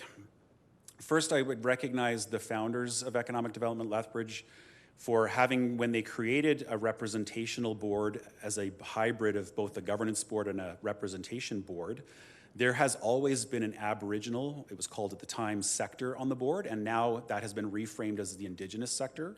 So EDL's board has always had a member of that community as a representative at the table to make sure that that voice is heard. So I think, that's been a part of our organization's DNA right from day one, since our inception in 2003. We have very much been a part of what's called the Treaty 7 Resource Group. So we work with all 5 nations of the Blackfoot Confederacy inside of the Treaty 7 Resource Group. And through them, by invitation, we have delivered training in the past, for example, on reserve for all 5 nations. We have hosted at Tech Connect several Indigenous entrepreneur summits over the years. This week, currently, we're just wrapping up an 8-week Indigenous Technology Incubator program, again, all virtual. But that was a multi-phased, multi-segmented approach with coaching and mentorship to try and support particularly Indigenous entrepreneurs in the technology space. So we've got those programs. We have, I don't know if your the committee is familiar with the Indigenous Canada curriculum that's available through the University of Alberta. So it's a virtual class of about 10 different modules. It takes about 20 weeks to complete if you follow their curriculum. You can do it faster if you want. We did make that Indigenous Canada program available to our board, to our staff, and to our business advisors as a part of our education piece in creating awareness. And I guess the other thing that would comes to mind for me is, we've worked with a provincial organization called Business Link. So Business Link has a division called Indigenous Services. We've leveraged their business advisors. And we currently have, through both WeSTEM and our RINSA programs, they're 2 different groups, but we do have Indigenous business advisors that are part of those programs that can support Indigenous entrepreneurs. So, I think our focus, I think you're referencing the Truth and Reconciliation Commission's calls to action. Number 92 is around the economy and jobs and inclusion. I think our focus, given our programming and our expertise, has been very much focused on the entrepreneurship side, but we do work with the various nations. A good example of that is Indigena Capital. So it's an Indigenous-based venture capital fund out of the US. They've been very active with the Blood Tribe. If you're familiar with the story of Kainai Forage, it's an Indigenous business on reserve. They're doing great things with growing their exports, adding infrastructure, creating jobs. And of course, we benefit from that because they're using Lethbridge trucking companies, they're using Lethbridge service companies to grow that business. So that's a quick laundry list of some of the ways I think we're supporting reconciliation. Clearly much more to do. But that's very much an integral focus of all of our programming and making sure that our Indigenous community is one of the groups that we can support. Just to follow up to that, you're mentioning about the educational awareness classes put on by the province. You have offered those to the membership, I guess, and have you got any feedback on that? Yeah, just to clarify, if I wasn't clear, it's a course that's actually offered by the University of Alberta. So it's available for free. Any member of the community can take the course. There's a small charge if you want a certificate to add to your file. I've completed it. I was able to do it in a few weekends, sort of in a concentrated way. The staff and business advisors and members of our board that have participated in the program have found it very helpful. It provides a lot of context both on the history of this shared place we call Turtle Island and sort of Indigenous law and Indigenous history. So I strongly recommend if there are members of the committee or council that have not taken that course, it is available for free, and I'm happy to send you the link. It's well worth your time. It's quite useful. Thank you, and you're right. Sorry, Alberta. You said the University of Alberta. That's correct. Yeah, the University of Alberta's Faculty of Extension. Awesome. Thank you very much, Trevor. Appreciate it. Thank you. Thank you. Councillor Miyashiro. Great. Thanks, Mr. Spearman, and thank you, Mr. Lewington, for the update. Lots of work accomplished in the last little while. Just one a question. You're comparing us to the Edmonton region, and I thought that was kind of interesting because the Edmonton region has been trying to work together as a region for quite some time, and that was out of necessity of the smaller communities to not be overshadowed by Edmonton. Is that correct? Yeah, there's a very long history of the Edmonton metro region trying to work together, and that's been a function of certain things were imposed historically with what was then called a growth management board. So there were, provincially mandated reasons for them to collaborate. I think where it's evolved, and the example I would use is the city of Edmonton, the city of Fort Saskatchewan, and Strathcona County, which, as you know, is a specialized municipality. The three of them, among others, are part of what's called the industrial heartland. And in the past, they've all sort of climbed over each other, fought each other, and turned off investment because it was difficult to deal. They're always undercutting each other. So now they go to market as a cohesive group. It's called the Industrial Heartland. And they've really embraced this concept of we get the investor here, we showcase the region, what opportunities are available, and then the investor, based on their need, is going to make an informed decision. And it's broader than those three, but those are the three that come to mind. And in just the last 2 years, between some polyethylene plants and some other things, they've landed almost $6 billion in investment in that corner of the region. So, to me, that's proof that model and that collaboration can bear fruit. But that was also based on oil and gas, right? Absolutely. The diesel fuel plant and the plastics and petrochemicals. Yeah, we have a very different economy, but I think it's the behavior, that shared platform, shared marketing, but even the coordination of building permit requirements so that no matter which municipality you walk across the line into, it's actually the same process for the most part. I think that's an interesting thing to consider as we move forward. Is that something that RINSA can take on as a regional initiative to try to get everybody on the same page, or do you think some kind of intermunicipal working group would be the right way to go about it? Yeah, RINSA's mandate, because it's funded by Alberta Innovates, is primarily focused on technology and commercialization. So many of those same players could help in a different venue, perhaps. But in my mind, that's a perfect opportunity as municipalities complete both intermunicipal collaboration frameworks, or ICFs, or IDPs, the intermunicipal development plans. I think those are the kinds of forums where some of that conversation can be started. And if there's clear political will and leadership, that then cascades down to the respective administrations to kind of task and execute that. Great, thank you. Councillor Carlson. Thank you, Mayor Spearman. Thank you, Mr. Lewington, for the presentation and the update. Just a quick question. Some of the work you're doing specifically around Invest Alberta, meeting with the Minister of Labour, Alberta, is there any support Council could add, either through our parallel advocacy with those groups or information we can provide? Or are you getting that enough through our administration, which has representation at your board, as well as our councillors who are on the board? Is there anything else Council could do to help? I would say always. I think advocacy and government relations is a never-ending, all-encompassing sort of task. I think we do get an enormous amount of support from administration, particularly the city manager, who, as you stated, is on our board. So, he certainly has visibility on what we're up to and can speak to that, as do council's representatives on our board. I mean, they get the same kinds of information in more detail. So I think, certainly if there's feedback in terms of who we're talking to and what we're talking to, our efforts are focused primarily on programs, execution, relaying broad feedback from industry, and or where we're consulted for an opinion. Certainly we provide that, but it can only help to reinforce Lethbridge's position when that same activity is happening on the purely political side, top to top.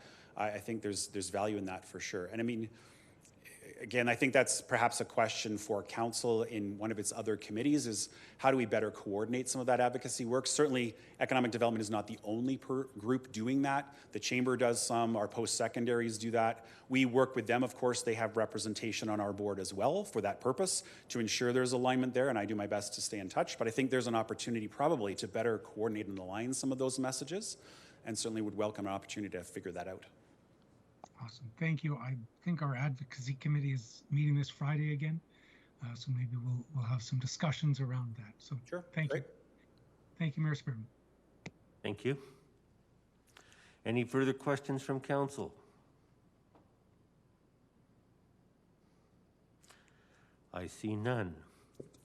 I do appreciate the comments about working regionally and moving things along.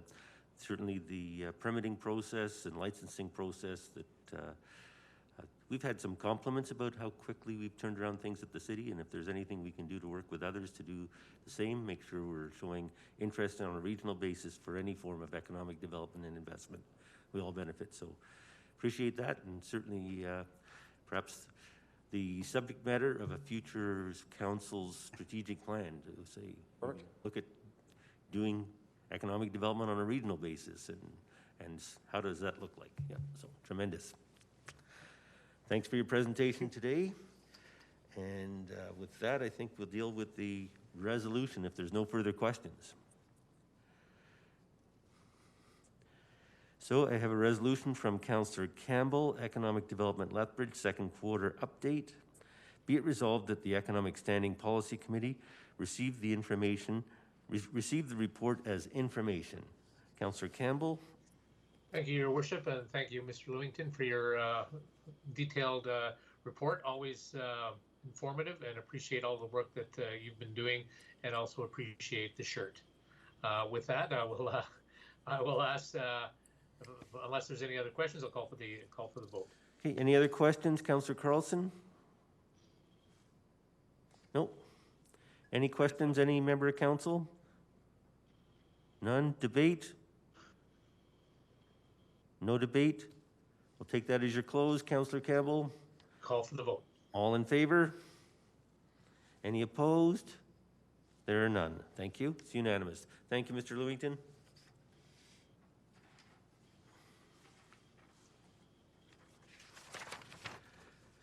Okay, we'll move on to Opportunity Lethbridge Quarterly Report.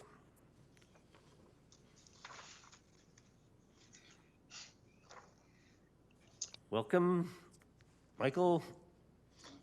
Thank you, Your Worship, committee members. The report is in front of you that has been submitted for your information. What I'd like to do is take the time to highlight six items in particular. First of all, was the development incentive policies that City Council approved in November. And I'm going to single out one of them in particular, is that CC 61, which is the Urban Core Property Improvement Program. The city has allocated out $565,000, and this has now leveraged $7.4 million of investment with those applications. It's been very well received, and great testimonials from the people that have been utilizing those funds. What we will be doing in our next quarterly report in September, we will be providing you a detailed report of all the incentive policies as they stand, and where things are at, and what the empowerment of these dollars have done to help bring more investment into the community. The second item is about the launch of the Patio and Parklet program.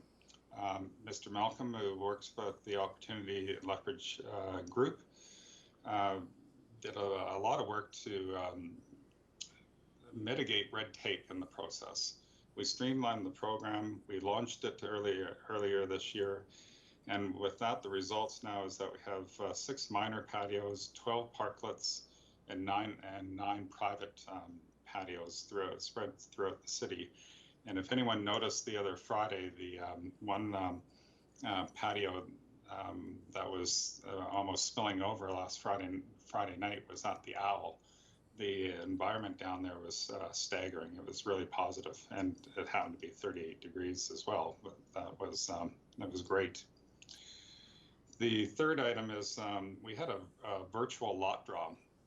Now, with all the pandemic, obviously we had to do business differently. We took our time to figure out logistics and social distancing. And what we ended up doing, and I'll just walk you through the process, is we still advertised to the general public. We had people register. And then what we did was a virtual draw that we broadcasted live on YouTube. We're able, Ms. Slovak that works in our group, we were able to second Tony Days, member of the general public, to actually pull the ballots out in a live process.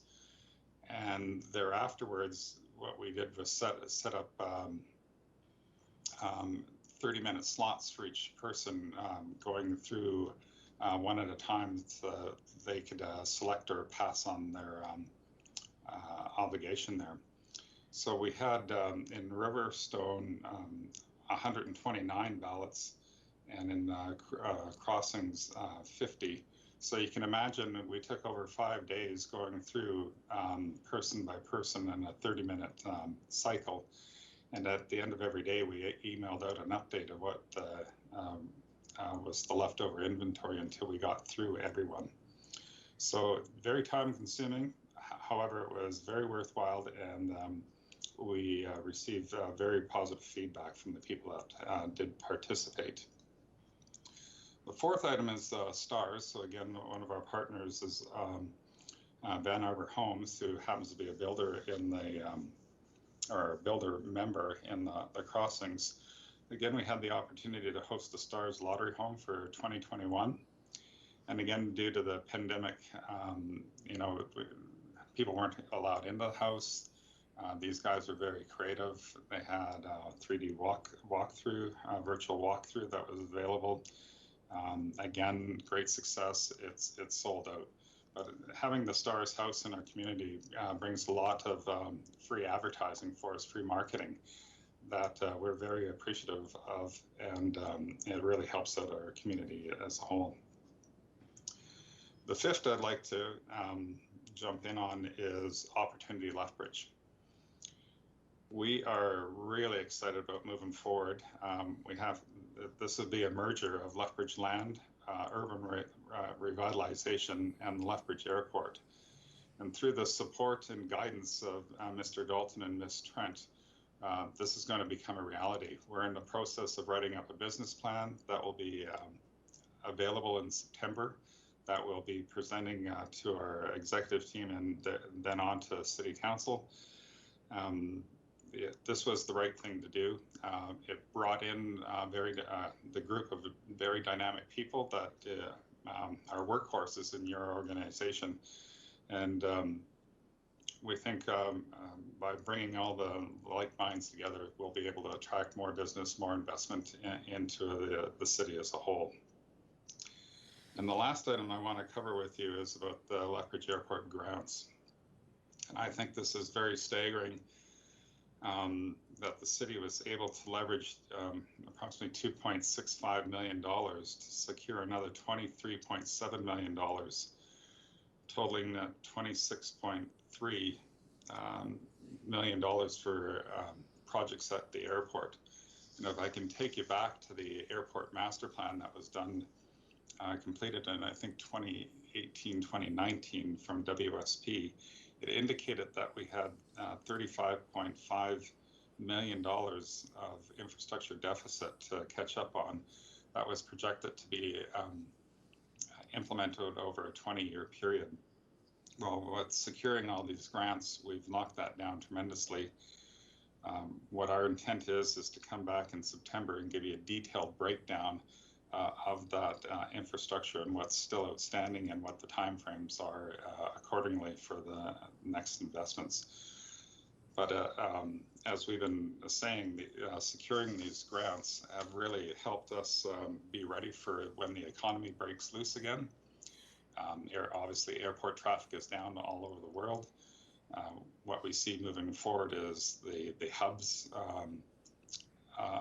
being the Calgary, Edmonton, Vancouver's, Toronto's, that they'll start ramping up. And with international travel, whenever that happens, and then we'll see all the smaller regional airports, such as Lethbridge Airport, start to build up their volume. But what we're able to do is be ready and open for business with brand new infrastructure at our airport. I'm going to tee up a few comments for the next council meeting coming up next week. Is Ms. Trent and Mr. Malcolm will be making a presentation with regard to the MSP funding and an update of all the projects that are associated with the grant money. There are some overages, but more importantly, we have been able to identify some surplus with some of the projects. We have contacted the MSP representation from the province, and they've given us a good indication is that we'll be able to move monies around. But again, that detail will come forward next week for you. And I'll just pause, and if Ms. Trent would like to step in.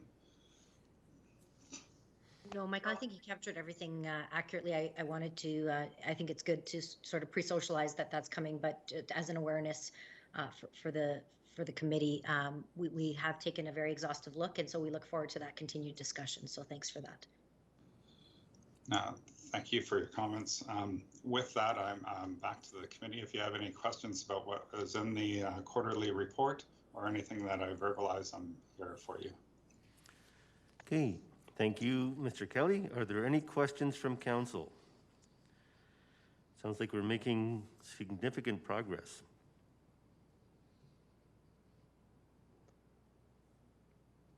The business planning exercise is quite exciting as well. You know, Mr. Kelly highlighted it to some degree, but it's very comprehensive, and it will be flanged up with the work that Modalis is doing for the airport. So we're quite excited about all the various recommendations and exciting opportunities that we envision for the community as a whole. Excellent, thank you for that. Questions from council? Councillor Miyashiro? Sorry, I had a comment more than the question, Mayor.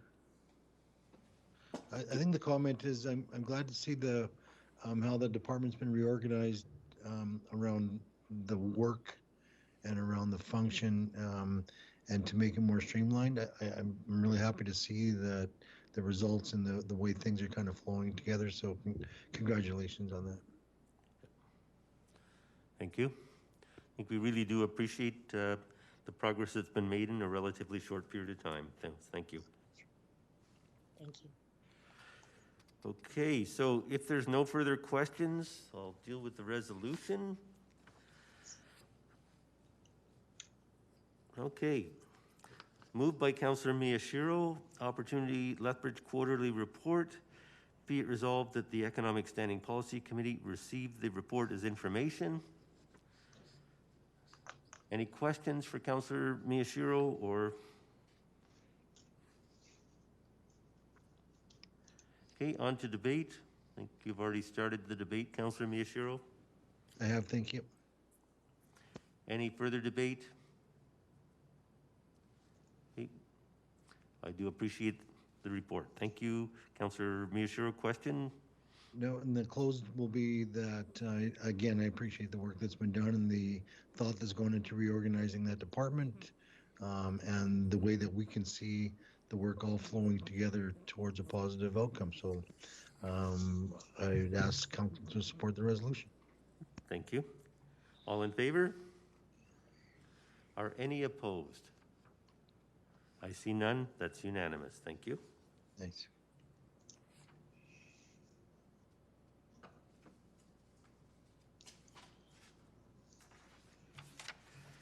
Okay, we'll move on to Lethbridge Land Annual Report. Again, Mr. Kelly? Your Worship, I have a very selfish request. Can we have a 5-minute break? Sure. Thank you. Okay, it's 3:34. We'll give you even a few more minutes. Time is it really? Its clock says 3. It's 3:32. Do you want to reconvene at 3:45? Okay, in 13 minutes? Okay, all right. Take a break for 13 minutes.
Okay.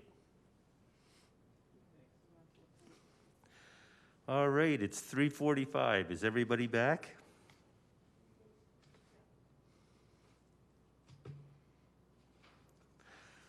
Okay, we'll invite Mr. Kelly. Do we need to do a roll call or do we?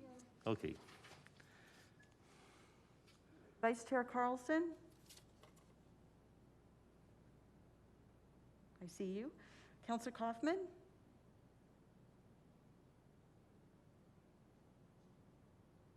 Might not be back yet. Councillor Hagan?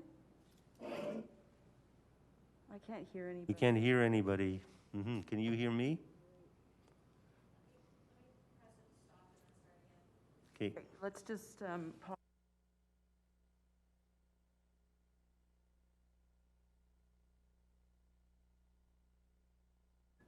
Hello, I'm going to try roll call again. We had trouble hearing. Okay, Vice Chair Carlson. Nope. Nope, can't hear him.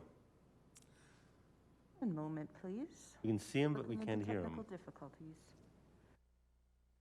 We hire one of those sign language guys.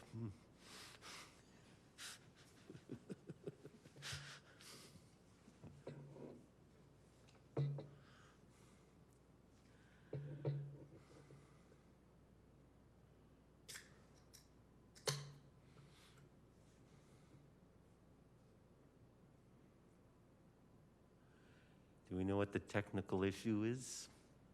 She's working with Shaw in the back. Okay, we're working with Shaw in the back.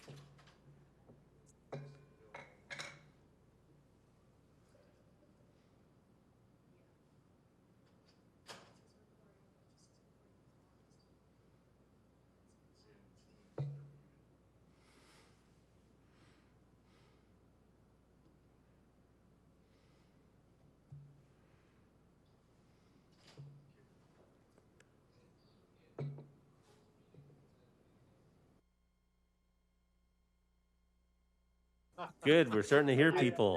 I've noticed that since playoffs. That's a good call. Okay, third time's a charm. Thank you for your patience. Vice Chair Carlson. Present. Councillor Kaufman. Present. Councillor Hagan. Present. Councillor Morrow. Yeah. Councillor Miyashiro. Here. Councillor Parker. Here. Acting Mayor Croson. Here. Deputy Mayor Campbell. Here. And Mayor Spearman. Present. Thank you. Okay, we'll continue the meeting and we'll go to the Lethbridge Land Annual Report. Mr. Kelly? Thank you, Your Worships, members of the committee. I was wondering if the clerk could bring up the slide deck. Have it up, and we're just going to make sure we change screens so that you can see it on Teams. Thank you. One moment. Mr. Kelly, I think it's important context for committee to understand that this is the point at which the terminus of Lethbridge Land and the continuation of Opportunity Lethbridge. I expect that you would sort of context that, but I wanted to highlight it, please. Yeah. I will. Yes. Termination of Lethbridge Land, and now it's... Yes. Okay. I didn't get terminated.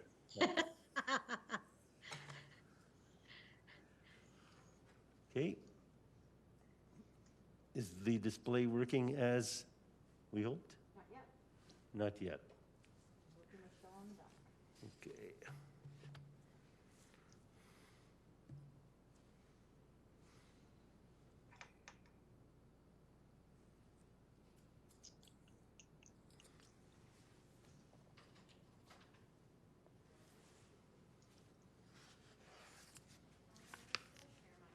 You might be coming up. I see the color screen. There we go. We're good. We're good? Yeah, thank you. Okay, please proceed, Mr. Kelly. Thank you, Your Worships, members of the committee. I'd like to start off with, 2020 was a very challenging year for with the various waves of the COVID-19 pandemic. We faced many new challenges in our world, country, province, and city. Disruptions included supply chain, working from home, quarantines, and speed dating through virtual meetings. Our team has been committed to keeping in touch with our customers and finding other ways to get business done and get the work done. And in my last presentation, I gave you an example of our virtual lot draw as an example of that. On our development front, we saw the expansion of Sheringham Business and Industrial Park reach substantial completion, adding another 130 acres to our serviced industrial land. Now, this does not include the 287 acres that was sold to Cavendish, but it was part of the expansion. The opening of the Crossings Playground, which I consider to be one of the crown jewels over the west side at this time, is a large-scale playground that was built with inclusion and accessibility in mind, and features many accessible playground elements. And if you go there on any given Saturday at this time, the amount of people that are there, including the Hawaiian ice shave truck, it really speaks volumes for the effort that Ms. Slovak put into the design and overseeing the construction of this project. 2020 also gave us the opportunity to reflect on how we do our business. The Kpmg Fiscal and Operational Report identified 5 improvement areas for Lethbridge land.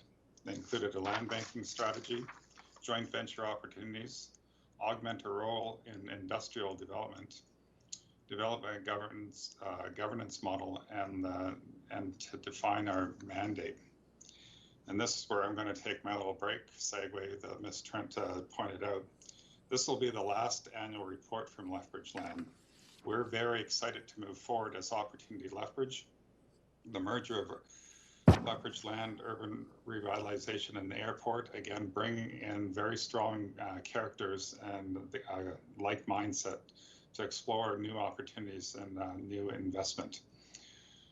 So next year, we might need a few more slides to present our information to you as we move forward in our annual report. Next slide. And I'm just going to skip this slide. Thank you. In the first figure on Lethbridge, on the left-hand side,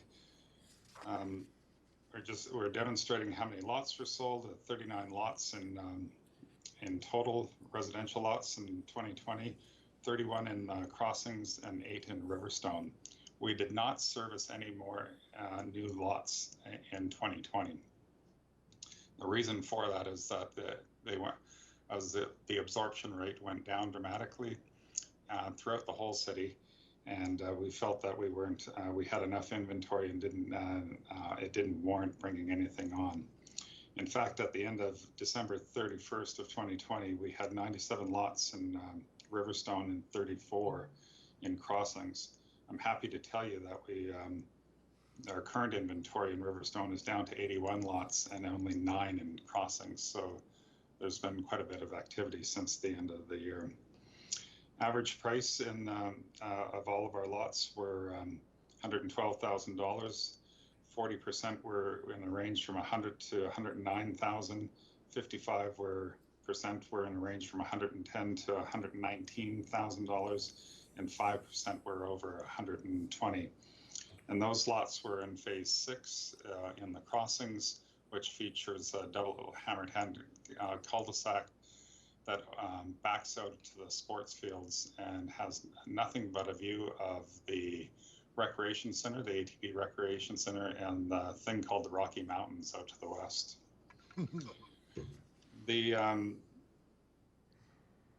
The reason why we brought on more lots in Crossings, I just wanted to point out, because at that time it was being signaled that the Holy Spirit School Board would possibly be getting an announcement of a school site. So we moved forward with phase 7 in the Crossings and partially serviced the school site. And the school site happens to feature the Crossings Park, which I alluded to earlier. I just want to talk about pricing and why pricing happens the way it does. Different markets, every subdivision is a little bit different. Whereas a number of the other subdivisions focus on starter homes, we focus on the step-up home, which gives opportunity for a suite at lot. But typically these are bigger houses that the price range goes from $350,000 to about $600,000. Next slide, please. Our industrial inventory, last year we had a closing of 10.72 acres of heavy industrial, which totaled a sale of $2.09 million, leaving us a current inventory of 236 acres, which are comprised of 166 acres of heavy industrial, 44 acres of general industrial, and 25 acres of business industrial. Next slide. Some of this speaks about our sales or slash revenues that have come in. And in 2020, the revenues that we saw come in were made up of the following: $426,000 payment from Royop as part of their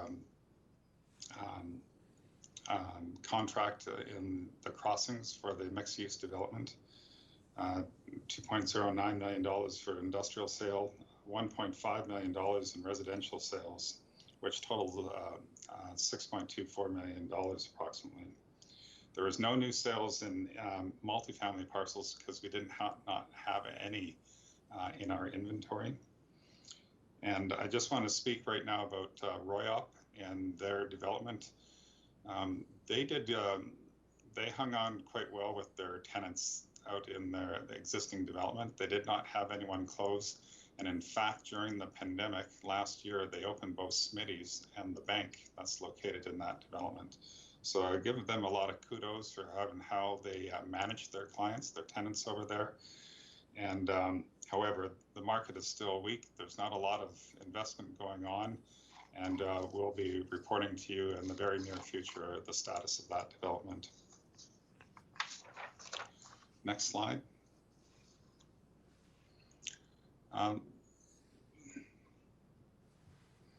What I want to focus in on is on the industrial side, where we typically have 5 to 8 acres of sales, except for the anomaly in 2017, which was a French fry plant that came into Lethbridge. But we've had a lot of inquiries. Most of them are all related to the agri-food industry. And in previous presentations today, you could hear from the Economic Development CEO about all the activity that's going on with the various levels of government, and to have $700 million of investment potentially knocking on your door is very exciting, and that's what we're hoping to be able to land and bring forward. But as I mentioned in the last slide, the amount of heavy industrial land is sitting at only 166 acres, which is all serviced. And right now, we do not have any future lands earmarked for heavy industrial in our land bank. Heavy industrial is an important element as it draws the manufacturing investors and creates jobs in our community, and also increases our tax base. Next slide. Over the years, we have fielded many inquiries about our market share in the residential area. And this graph represents our inventory, but how it's measured is new lots that are brought on. It's not about what's not sold or not permitted yet for construction. It's about the actual lots that are brought on. In 2020, again, like we did in 2017, we did not bring any new lots on. We had enough in inventory that were not sold. We didn't want to put any more investment into the ground. And in our work plan that we presented last year twice, updated, which Ms. Slovak will be presenting here next, is we recommended to council at that time is that we should not bring anything on, and they agreed with us. So our average over the since 2006 to 2020 is that we're still under 20% of the market share in the residential areas. And I'd like to remind the committee about other municipalities that are in land development as well, and what their allocations are, which is Medicine Hat is 90% of the marketplace, Nanton's 100%, Nobleford's 100%, Red Deer's 35%, Saskatoon's 50%. The city of Calgary actually has two development arms. One is the Calgary Land Corporation that focuses in on urban revitalization in the downtown core area, which you've seen they've done very exciting work. But they also have a department that focuses in strictly on industrial developments. Next slide. Financial reporting. What the next two slides demonstrate is where we sit overall with our subdivision surplus account. And the subdivision surplus account is the account that focuses in on land development, both the revenues and expenditures. I've already highlighted the $6.2 million in my previous slides in this presentation, but what I wanted to focus in on is the expenditures that we have done over the past couple of years. So City Council made a decision to invest $45 million in the expansion of the Sharing Industrial Park to bring Cavendish Foods to Lethbridge. And that has been our biggest impact on our financial position to date. Moving forward, what we expect in revenues is, if you, sorry, we'll skip to the next slide.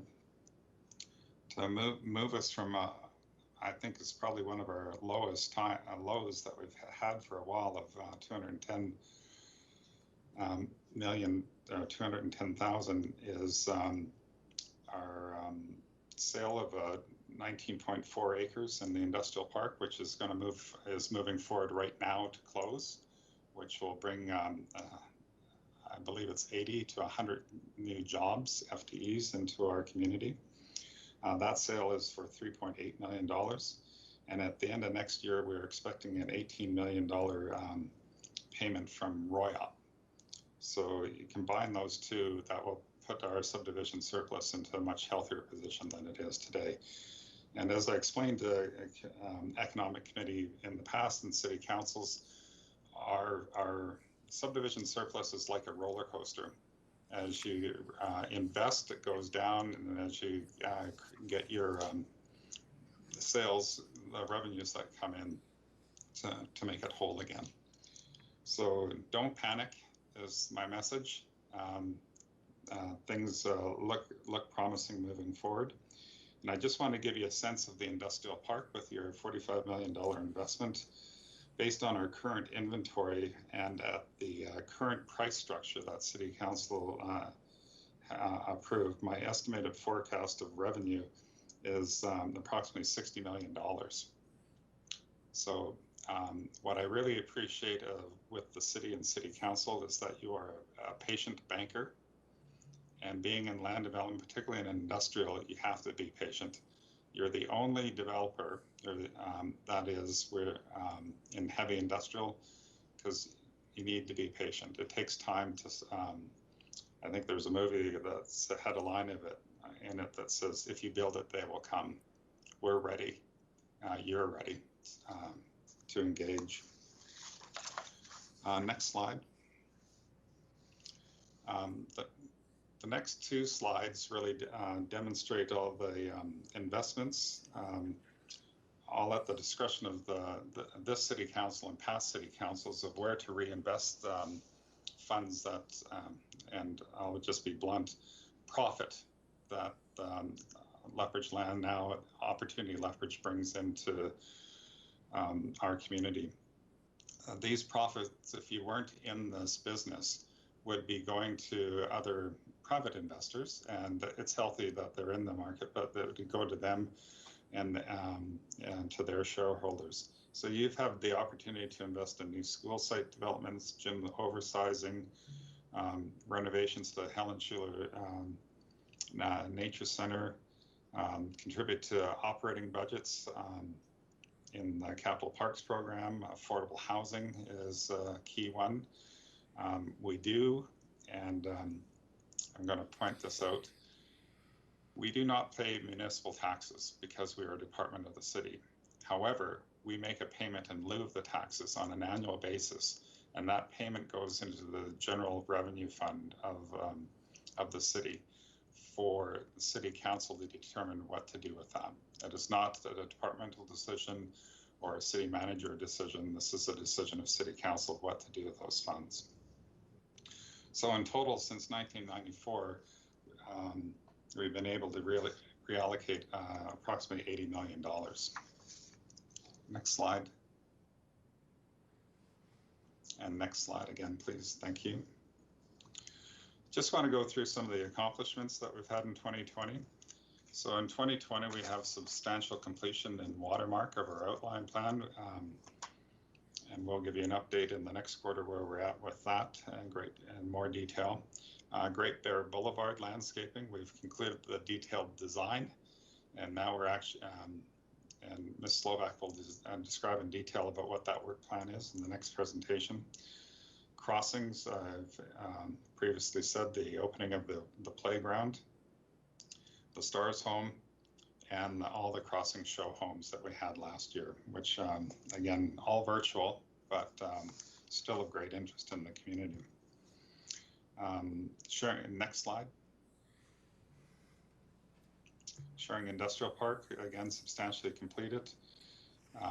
The Lethbridge Airport, we began the renovations of the terminal through the input and guidance of both the Airport Committee and City Council.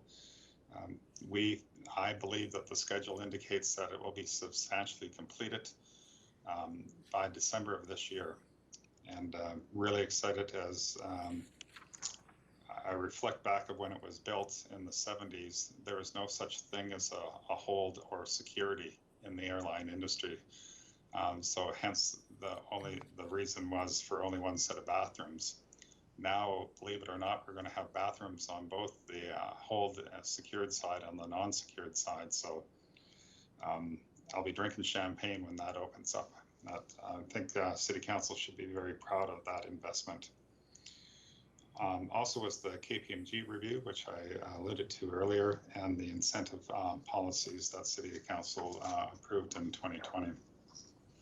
Next slide. I feel that it's very important that the public understand of the activities that Lethbridge Land and Opportunity Lethbridge engage in, and to ensure that every one of our activities align to council's strategic goal.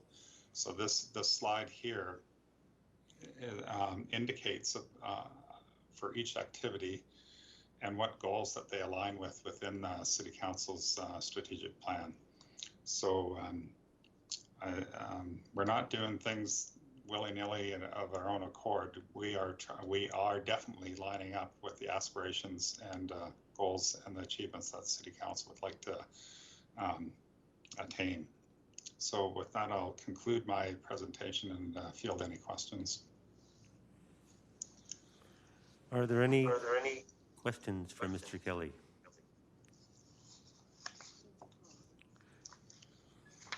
Carlson? Okay, thank you. Councillor Carlson? Thank you, Mayor Sperman. Thank you, Mr. Kelly, for this. So just to ensure I'm clear, this is the final report from Lethbridge Land. From now on, it'll be Opportunity Lethbridge. And yeah, I think we'll throw 4 or 5 more slides in next time to cover off everything. But we're really excited moving forward. Lethbridge Land served us well as and why that we used to be called Real Estate Land Development, but that was quite a mouthful. Almost felt like you're vomiting. Lethbridge Land was really brought forward as the marketing tag, a brand. And now as we move forward with Opportunity Lethbridge, we'll have a new brand, but with a greater umbrella of services underneath that. Thank you, Mr. Kelly. And can you help me with something? Maybe I missed it or maybe I misheard. You were talking about heavy industrial land. And what were your comments about that? I thought I heard you say we're out of heavy industrial. Of the land holdings that we had previously for heavy industrial, we for future development, we've actually developed them now. Okay. And unlike in our residential holdings, we have ample inventory for our future hold. But what I'm concerned about, if we're going to be open for business in the agri-food corridor, the Canada's premier corridor, with our free trade corridor potentially down Highway 4, we should be making sure that we have enough inventory for future heavy industrial development. Okay. And we'll be coming back to council in the very near future with some strategies for consideration. Thank you very much. Appreciate that. Thank you, Mayor Spearman. Councillor Miyashiro? Thank you, Mayor Spearman. I have a really simple question. I don't know if I heard this correctly. Right near the beginning, did you mention speed dating? What did you say? Speed dating meetings. Well, it's the virtual meetings. They're all half hour on top of each other, so it feels like speed dating to me. Oh, I'm sorry. I thought that was one of your new opportunities. I'm married, thank you. No, I thought you meant I meant a new venture for the This city. is a public meeting. Oh, anyway, thank you. So I knew that. Revenue stream. So I did hear that right. Thank you. Okay, so Mr. Kelly, when it comes to light industrial land, there's a private interest, as we've heard recently, in development, and of course we have the area around the airport as well. Maybe the area where the car dealerships are as well, potentially. Are we going to be seen to be competing with the private sector? How do we manage those perceptions that we might be in the way of development by the private sector and favoring our own developments? How do we manage that relationship? Well, let me address the car area. WT Hill was developed as a business park, not an industrial park. Not even light industrial, okay. Yeah, not light industrial. It was to be a business park. There are similar land uses that are there. They've done very well. I give them a lot of credit about how they developed that. They've attracted they really have the hotel cone there with the casino and some restaurants out there, as long as the auto mall. So that's worked out very well. Where we're seeing in the industrial park, and Sheringham in particular, is that we have made a cluster of heavy industrial that's complemented with lighter industrial opportunities. So these people complement the heavy industrial investor. The difference down to the airport is, instead of giving ownership of land, we'll be looking at very long leases, which are favorable with banks as long as they're greater than 30 or 50 years. And why they'd be leases is it's to create an ongoing revenue stream for the airport. It's very important that the airport area gets that revenue stream, so it's not just reliant on passenger traffic. As we have felt this year with the pandemic, as our passenger traffic has gone down to next to nothing, so we're not getting those revenues coming in. And to keep a flat line of revenue for the airport, the lease revenue, lease payments coming in from the land leases will be a very important element moving forward. And I think you can recall is that we've labeled this as the distribution hub. We're really focused on logistics in this area. We'd like to see large format warehousing, things that complement courier logistics type operations, and also see if we can get some partnership with Trimark, which is the rail loading facility out on Highway 4. And as Mr. Limington said in his presentation, if we can put the whole package together with the agri-food corridor, the logistics corridor, and that free trade zone, will be envied by a lot of other municipalities. Okay, so how do we manage the perception? I'm thinking of the west side development as well, that we might be competing with them in terms of business and perhaps slowing down their approval processes. Is there anything we should be doing in that area? Yeah, as identified in the latest municipal development plan, it was actually recommended that we should re-look at that area structure plan.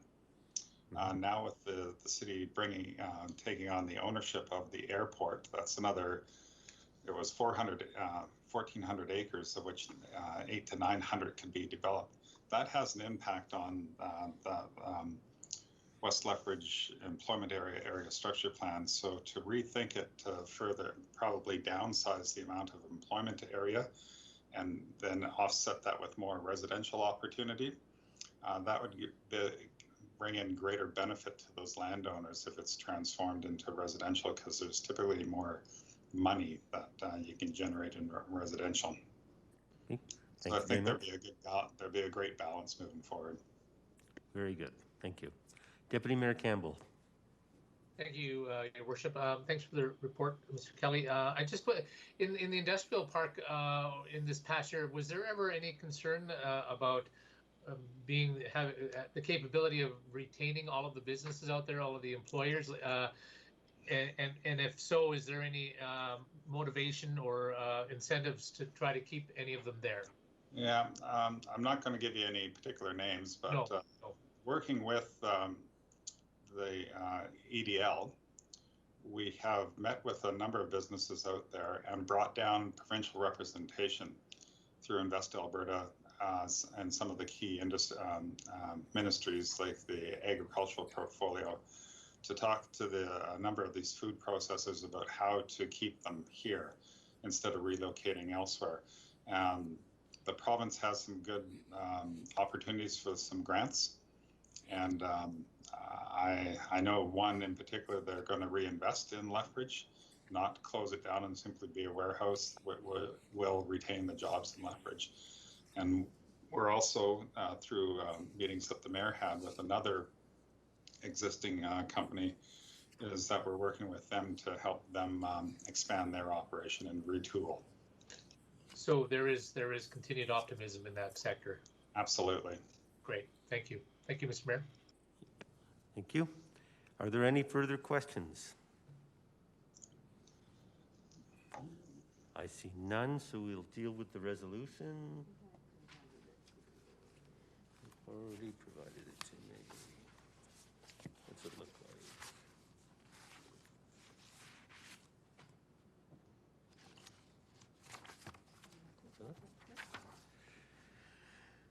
Okay, Lethbridge land from Councillor Parker, 2021 to 2024 work plan and project expenditures. I need the resolution first. Here you go. Thank you.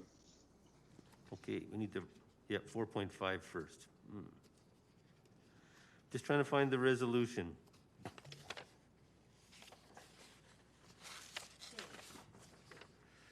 Okay, Lethbridge Land Annual Report from Councillor Carlson. Be it resolved that the Economic Standing Policy Committee receive the presentation and report as information. Councillor Carlson. Thank you, Mayor Spearman. Just want to thank Mr. Kelly for the final Lethbridge Land annual report. Lots of good information to digest. I really appreciate highlighting the Crossings playground. I know through the pandemic, a lot of our community was spending time out in our playgrounds, some of them for the very first time.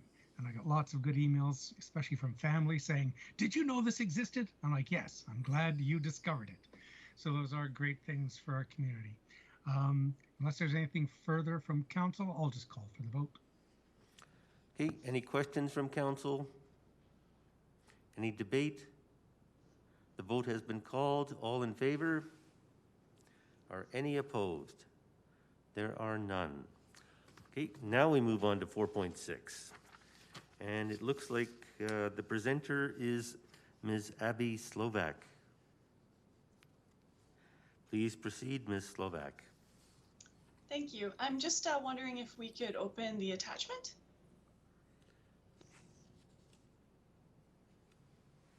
And can we open the attachment?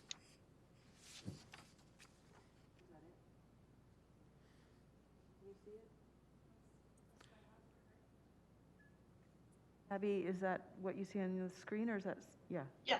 Good. Okay. Go ahead. Okay, good afternoon, Your Worship, and members of the Economic Standing Policy Committee. My name is Abby Slovak. I'm the Land Development Manager with Lethbridge Land, transitioning to Opportunity Lethbridge. I'm here today to present to you the final Lethbridge Land 2021-2024 work plan and project expenditures. As stated in the previous presentation, we're currently transitioning to Opportunity Lethbridge. Therefore, this will be the last Lethbridge Land work plan and project expenditures that you'll see. Next year, we'll develop the work plan and project expenditures to include the entire portfolio of Opportunity Lethbridge, so land development, urban revitalization, and the Lethbridge Airport. Last year, when we presented the 2020 to 2023 work plan and project expenditures, we were still fairly early in the COVID-19 pandemic, and with much uncertainty at that time, we committed to coming back to City Council and updating the work plan later in 2020. We did that in November. Changes were made to the work plan to delay some projects, and it was approved by City Council at that time. Between that work plan and our 2021 to 2024 one that I'm presenting today, it largely remains the same with a few minor changes. If I could just have you scroll to the 4th page of the document, please. Thank you. For the Crossings neighborhood, funding was recently announced by the Government of Alberta for a new elementary school in the Gary Station Crossings neighborhood. While this is very exciting news for our community, it does require some land development to be advanced to meet Lethbridge School Division's schedule. This includes phase 15 of Crossings as well as the school site development. Design will need to be completed this year with construction commencing next year. Also advanced is the Crossings North costing and performa development, as the school site is in the northern 80-acre portion of Crossings, for which detailed costing has not yet been developed. So we need to advance that as well. As we are advancing phase 15 of Crossings for the school site, including the accompanying residential lots, future phases originally planned have all been delayed 1 year. So we're essentially shifting phase 15 forward, and the ones that we had intended for each of the years just move further out 1 additional year. The next slide, please. Okay. For Riverstone, lot sales have begun to pick up, and we believe the current inventory is enough to carry for another year or so. Therefore, phases 18 and 19 have been delayed an additional year. In Watermark, Great Bear Boulevard landscaping and Indigenous walk has been designed and is currently being tendered for construction. That tender went out this morning, so it's very exciting. We've worked with Perry Stein in the Indigenous Relations Office, and we actually hired an Indigenous consultant to help us out. Our consultant worked with local Blackfoot elders to select trees, shrubs, and plants that are significant to local Blackfoot culture to plant along the boulevard and in the median. Our Indigenous consultant will also be helping us to create interpretive signage that will be placed along the regional path in Great Bear Boulevard that will showcase the plants that are on the walk and then provide information on their significance to Blackfoot culture. We're pushing so hard on this project, and we're hoping to have the work done for Reconciliation Week in September. In Sharing Business and Industrial Park, the major work has been done for the expansion. There is still some work to be done in regards to consulting services, grading, topsoil removal, and the rail line. We haven't had immediate demand for the rail line, so it has been further delayed. Finally, the Lethbridge Airport. Things have been very busy and exciting out there with lots of construction and grant funding. As for our work plan, we have the area structure plan, outline plan, and annexation to be completed, which will allow us to create opportunities for light industrial development at the airport. Next page, please. Finally, the last section of our 2020 to 2024 work plan and project expenditures includes a 2020 project variance. Luckily, or I guess to our advantage, there's nothing really significant to report here. All of our projects are currently on budget. Some are ongoing with work to be completed in 2021. Others are complete and are in their 2-year warranty period. At this point in time, I think we're in very good shape budget-wise. That's all I have for today. I'm happy to answer any questions. Mr. Kelly, our General Manager, is also here and can provide any information as needed. Thank you. Thank you, Ms. Slovak. Councillor Carlson. Thank you, Mayor Spearman. Thank you, Ms. Slovak, for the presentation. Just to clarify, the work plan, some things did shift around, but none of the dollar expenditures that are proposed have changed? The only dollar expenditure that did change, there's a note to that one, is the Riverstone Phase 19 one. It's on page 5 of the document. It went from 2.4 to $2.7 million, and that is to include the landscaping that's required at the top of the coulee, the prairie grassland. So that's the only addition that was added. Thank you. I'm seeing that note now. So thank you very much. Thank you, Mayor Spearman. Any other questions from council?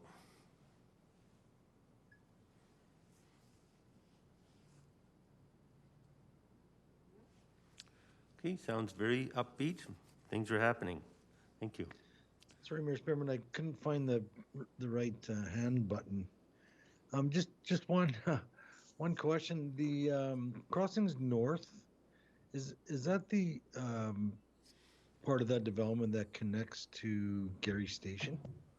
That's correct. It's part of the Gary Station outline plan, but it's the 80 acres north of the current crossings development, and it includes phases 9 through to 16 of crossings.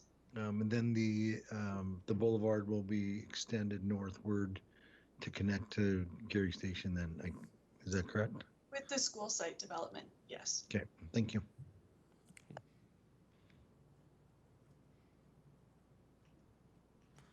Any further questions? Okay, we'll deal with the resolution. Councillor Parker has left, so... I think Ms. Trent has her hand up. Okay, Ms. Trent, go ahead. Thank you, Mayor Spearman. Thank you, committee members. I wanted to just highlight, this is a small team in Opportunity Lethbridge, and there has been a tremendous amount of work that this team has undertaken, and it's very high quality, high caliber work. And so I want to take the opportunity to acknowledge the work that's been going on and continues to go on with this group. And let me just also highlight, and it was said by Mr. Kelly, but you know, I see this, a lot of the work that they do, there's a science behind it, but there's also an art. And let me just point out that Abby Slovak was the Imagineer, I think is what you've referred to yourself often as, behind the Crossings Park. That's been so well received by the community. So I really want to encourage the art and the science that goes into the work that they do, and it's very much appreciated. So I wanted to just highlight that for the committee members. Okay. We do appreciate that. Ms. Slovak has been, in the past, the engineer of the art of the possible. So, yeah, thank you. Okay, at this point, I guess Councillor Carlson, as the vice chair, would then sponsor in lieu of in lieu of Councillor Parker, Lethbridge Land 2021 to 2024 work plan and project expenditures. Be it resolved that the Economic Standing Policy Committee receive the report and presentations as information. And further be it resolved that the Economic Standing Policy Committee recommends that City Council approve the Lethbridge Land 2021 to 2024 work plan and project expenditures as in Attachment 1. Councillor Carlson. Thank you, Mayor Spearman. Thank you, Ms. Slovak, again for the presentation and updating Council on the work plan and highlighting the variances for us. And we'll send this on to City Council if this gets approved for their approval. Unless there's anything further, I will call for the vote. Okay, the quick question is, this is just going to roll into Opportunity Lethbridge, even though it's called the work plan for Lethbridge Land. Is that correct? I believe this is correct. Okay, thank you. The final, as Ms. Slovak said. Okay, thank you for that.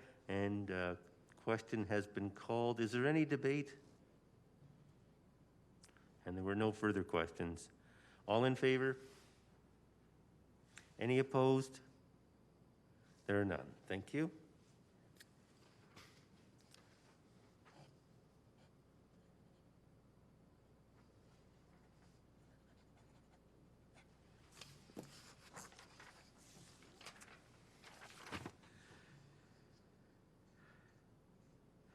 Okay, next is moved by Councillor Kaufman. It's a submission. Kpmg Operational Review, Joint Venture Policy. Be it resolved that the Economic Standing Policy Committee recommends that Council approve the Joint Venture Policy as in Attachment 1. Councillor Kaufman.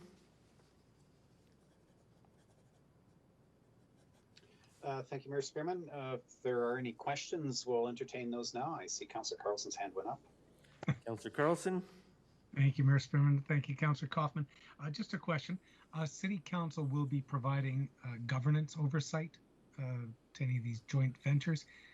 Is that through the reporting from the city manager, or how will that governance oversight be accomplished? Are you asking me? Because I haven't the foggiest. So, and I know that the city manager unfortunately had to leave the meeting. So, Ms. Trent? Yes. Mr. Kelly and I have had a discussion around how this would look. So Mr. Kelly, go ahead, and if you'd like to provide the response. Thank you very much. It is that the city manager will be in the policy. We demonstrate how we're going to analyze each and every joint venture, from risk analysis to objectives, shared objectives, getting out of jail clauses, so to speak. If there's a joint venture opportunity, we'll be taking it to City Council for consideration. Whatever questions that come up, we'll do more due diligence to ensure that there's comfort with that. If City Council chooses, they do not have to pursue the joint venture, but it is incumbent on the city manager and designate to provide continuous reporting of the joint venture to City Council. Thank you. And so that will be provided on I think in the policy, I think it states semi-annually or as council decides. That's correct. Excellent. Thank you. Thank you, Mayor Sperman. Thank you. Councillor Miyashiro. Thank you, Mayor Sperman, and thank you for this. So the question is around the procedures. I guess it's worded this way to enable some flexibility for each situation. It looks like everything is a question without anything kind of laid out on what it's to look like. And is that the reason why you worded it that way? That's exactly the reason, because everyone, it's like getting a basket of fruit. You know, you're going to get an apple, an orange, a watermelon, a pear. So we need to be nimble and flexible as we look at these opportunities. I would also suggest, Mr. Kelly, that the intent is for us to provide an initial pass to provide council with a very informed view of what the potential opportunity would be inclusive of. So I think the intention is provide us with the opportunity to have the discussions, to flesh it out, and then bring those to council for their review and decision. Okay, great. Thank you. Any further questions? Councillor Kaufman. Thank you, Mayor Spearman. Just then in terms of process, obviously if it's a joint venture, a lot of the, as per normal, a lot of the negotiation, the determination of processes and steps are going to be done in closed session, as per FOIP, of course. So when it does come to governance, that will be public presentation or public consumption at that point for recommendation. That's correct. Okay. At what point or where is the connection point, either with governance or with council, if there is a requirement to check in? Is the intent to go to council for the check-ins, or is the intent to go to governance for the check-ins? So if you're in negotiation with somebody and you get to a point of that's a council decision, do you go to governance SPC or do you go to council? I'm assuming in a closed session. There would be a closed session. I'm sorry, Councillor Kaufman, I'm not sure which is if it's the governance or straight to council. I'm still learning, but it will be a closed session, as we did with, and I'll give you an example. When we were dealing with Cavendish Farms, we reported every 2 weeks to City Council in a closed session about all the dynamics that were happening and making recommendations and getting guidance from the City Council. Okay.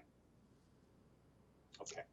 I'm assuming by process then it will be, because I don't see it addressed in the policy unless I'm missing it in there somewhere. So just figuring out the nuance as to whether or not governance is the place that you come for those, to have those questions answered, or if it's all of council.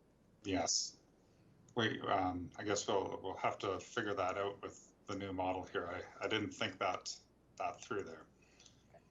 But I know for darn sure we'll be coming to see someone. Exactly. The question then is who. Thank you. Thank you, Mr. Chairman. Thank you. Any further questions? I see none. So I've read the resolution.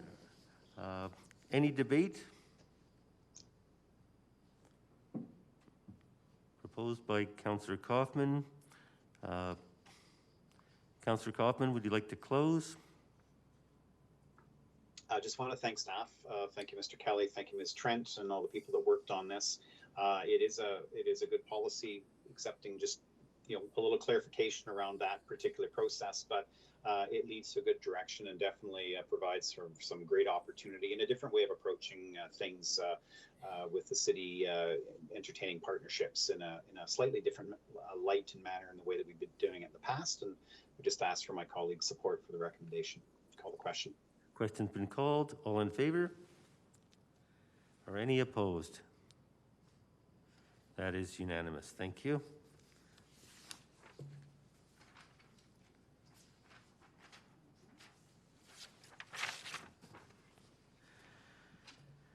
Okay, Snow Reserve Financial Framework, moved by Councillor Higgin. Be it resolved that the Economic Standing Policy Committee recommends City Council 1. Continue the established practice of funding deficits and returning surpluses from the Snow and Ice Control Program to the Municipal Revenue Stabilization Reserve, MRSR, and 2. Direct administration to implement operational improvements and service level modifications during the next operating budget review of 2023 to 2026. Councillor Higgin. Thank you, Mayor Spearman, and I'll just call for the vote, or if there's any questions. Let's find out, are there any questions from members of council? I see none. So open and closed debate, and I guess I'll call for the vote. Okay, question's been called. All in favor? Are any opposed? That motion carries unanimously. Thank you.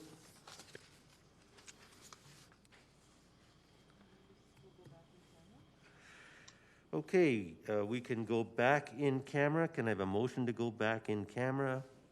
Carlson. Moved by Councillor Carlson. All in favor? Thank you.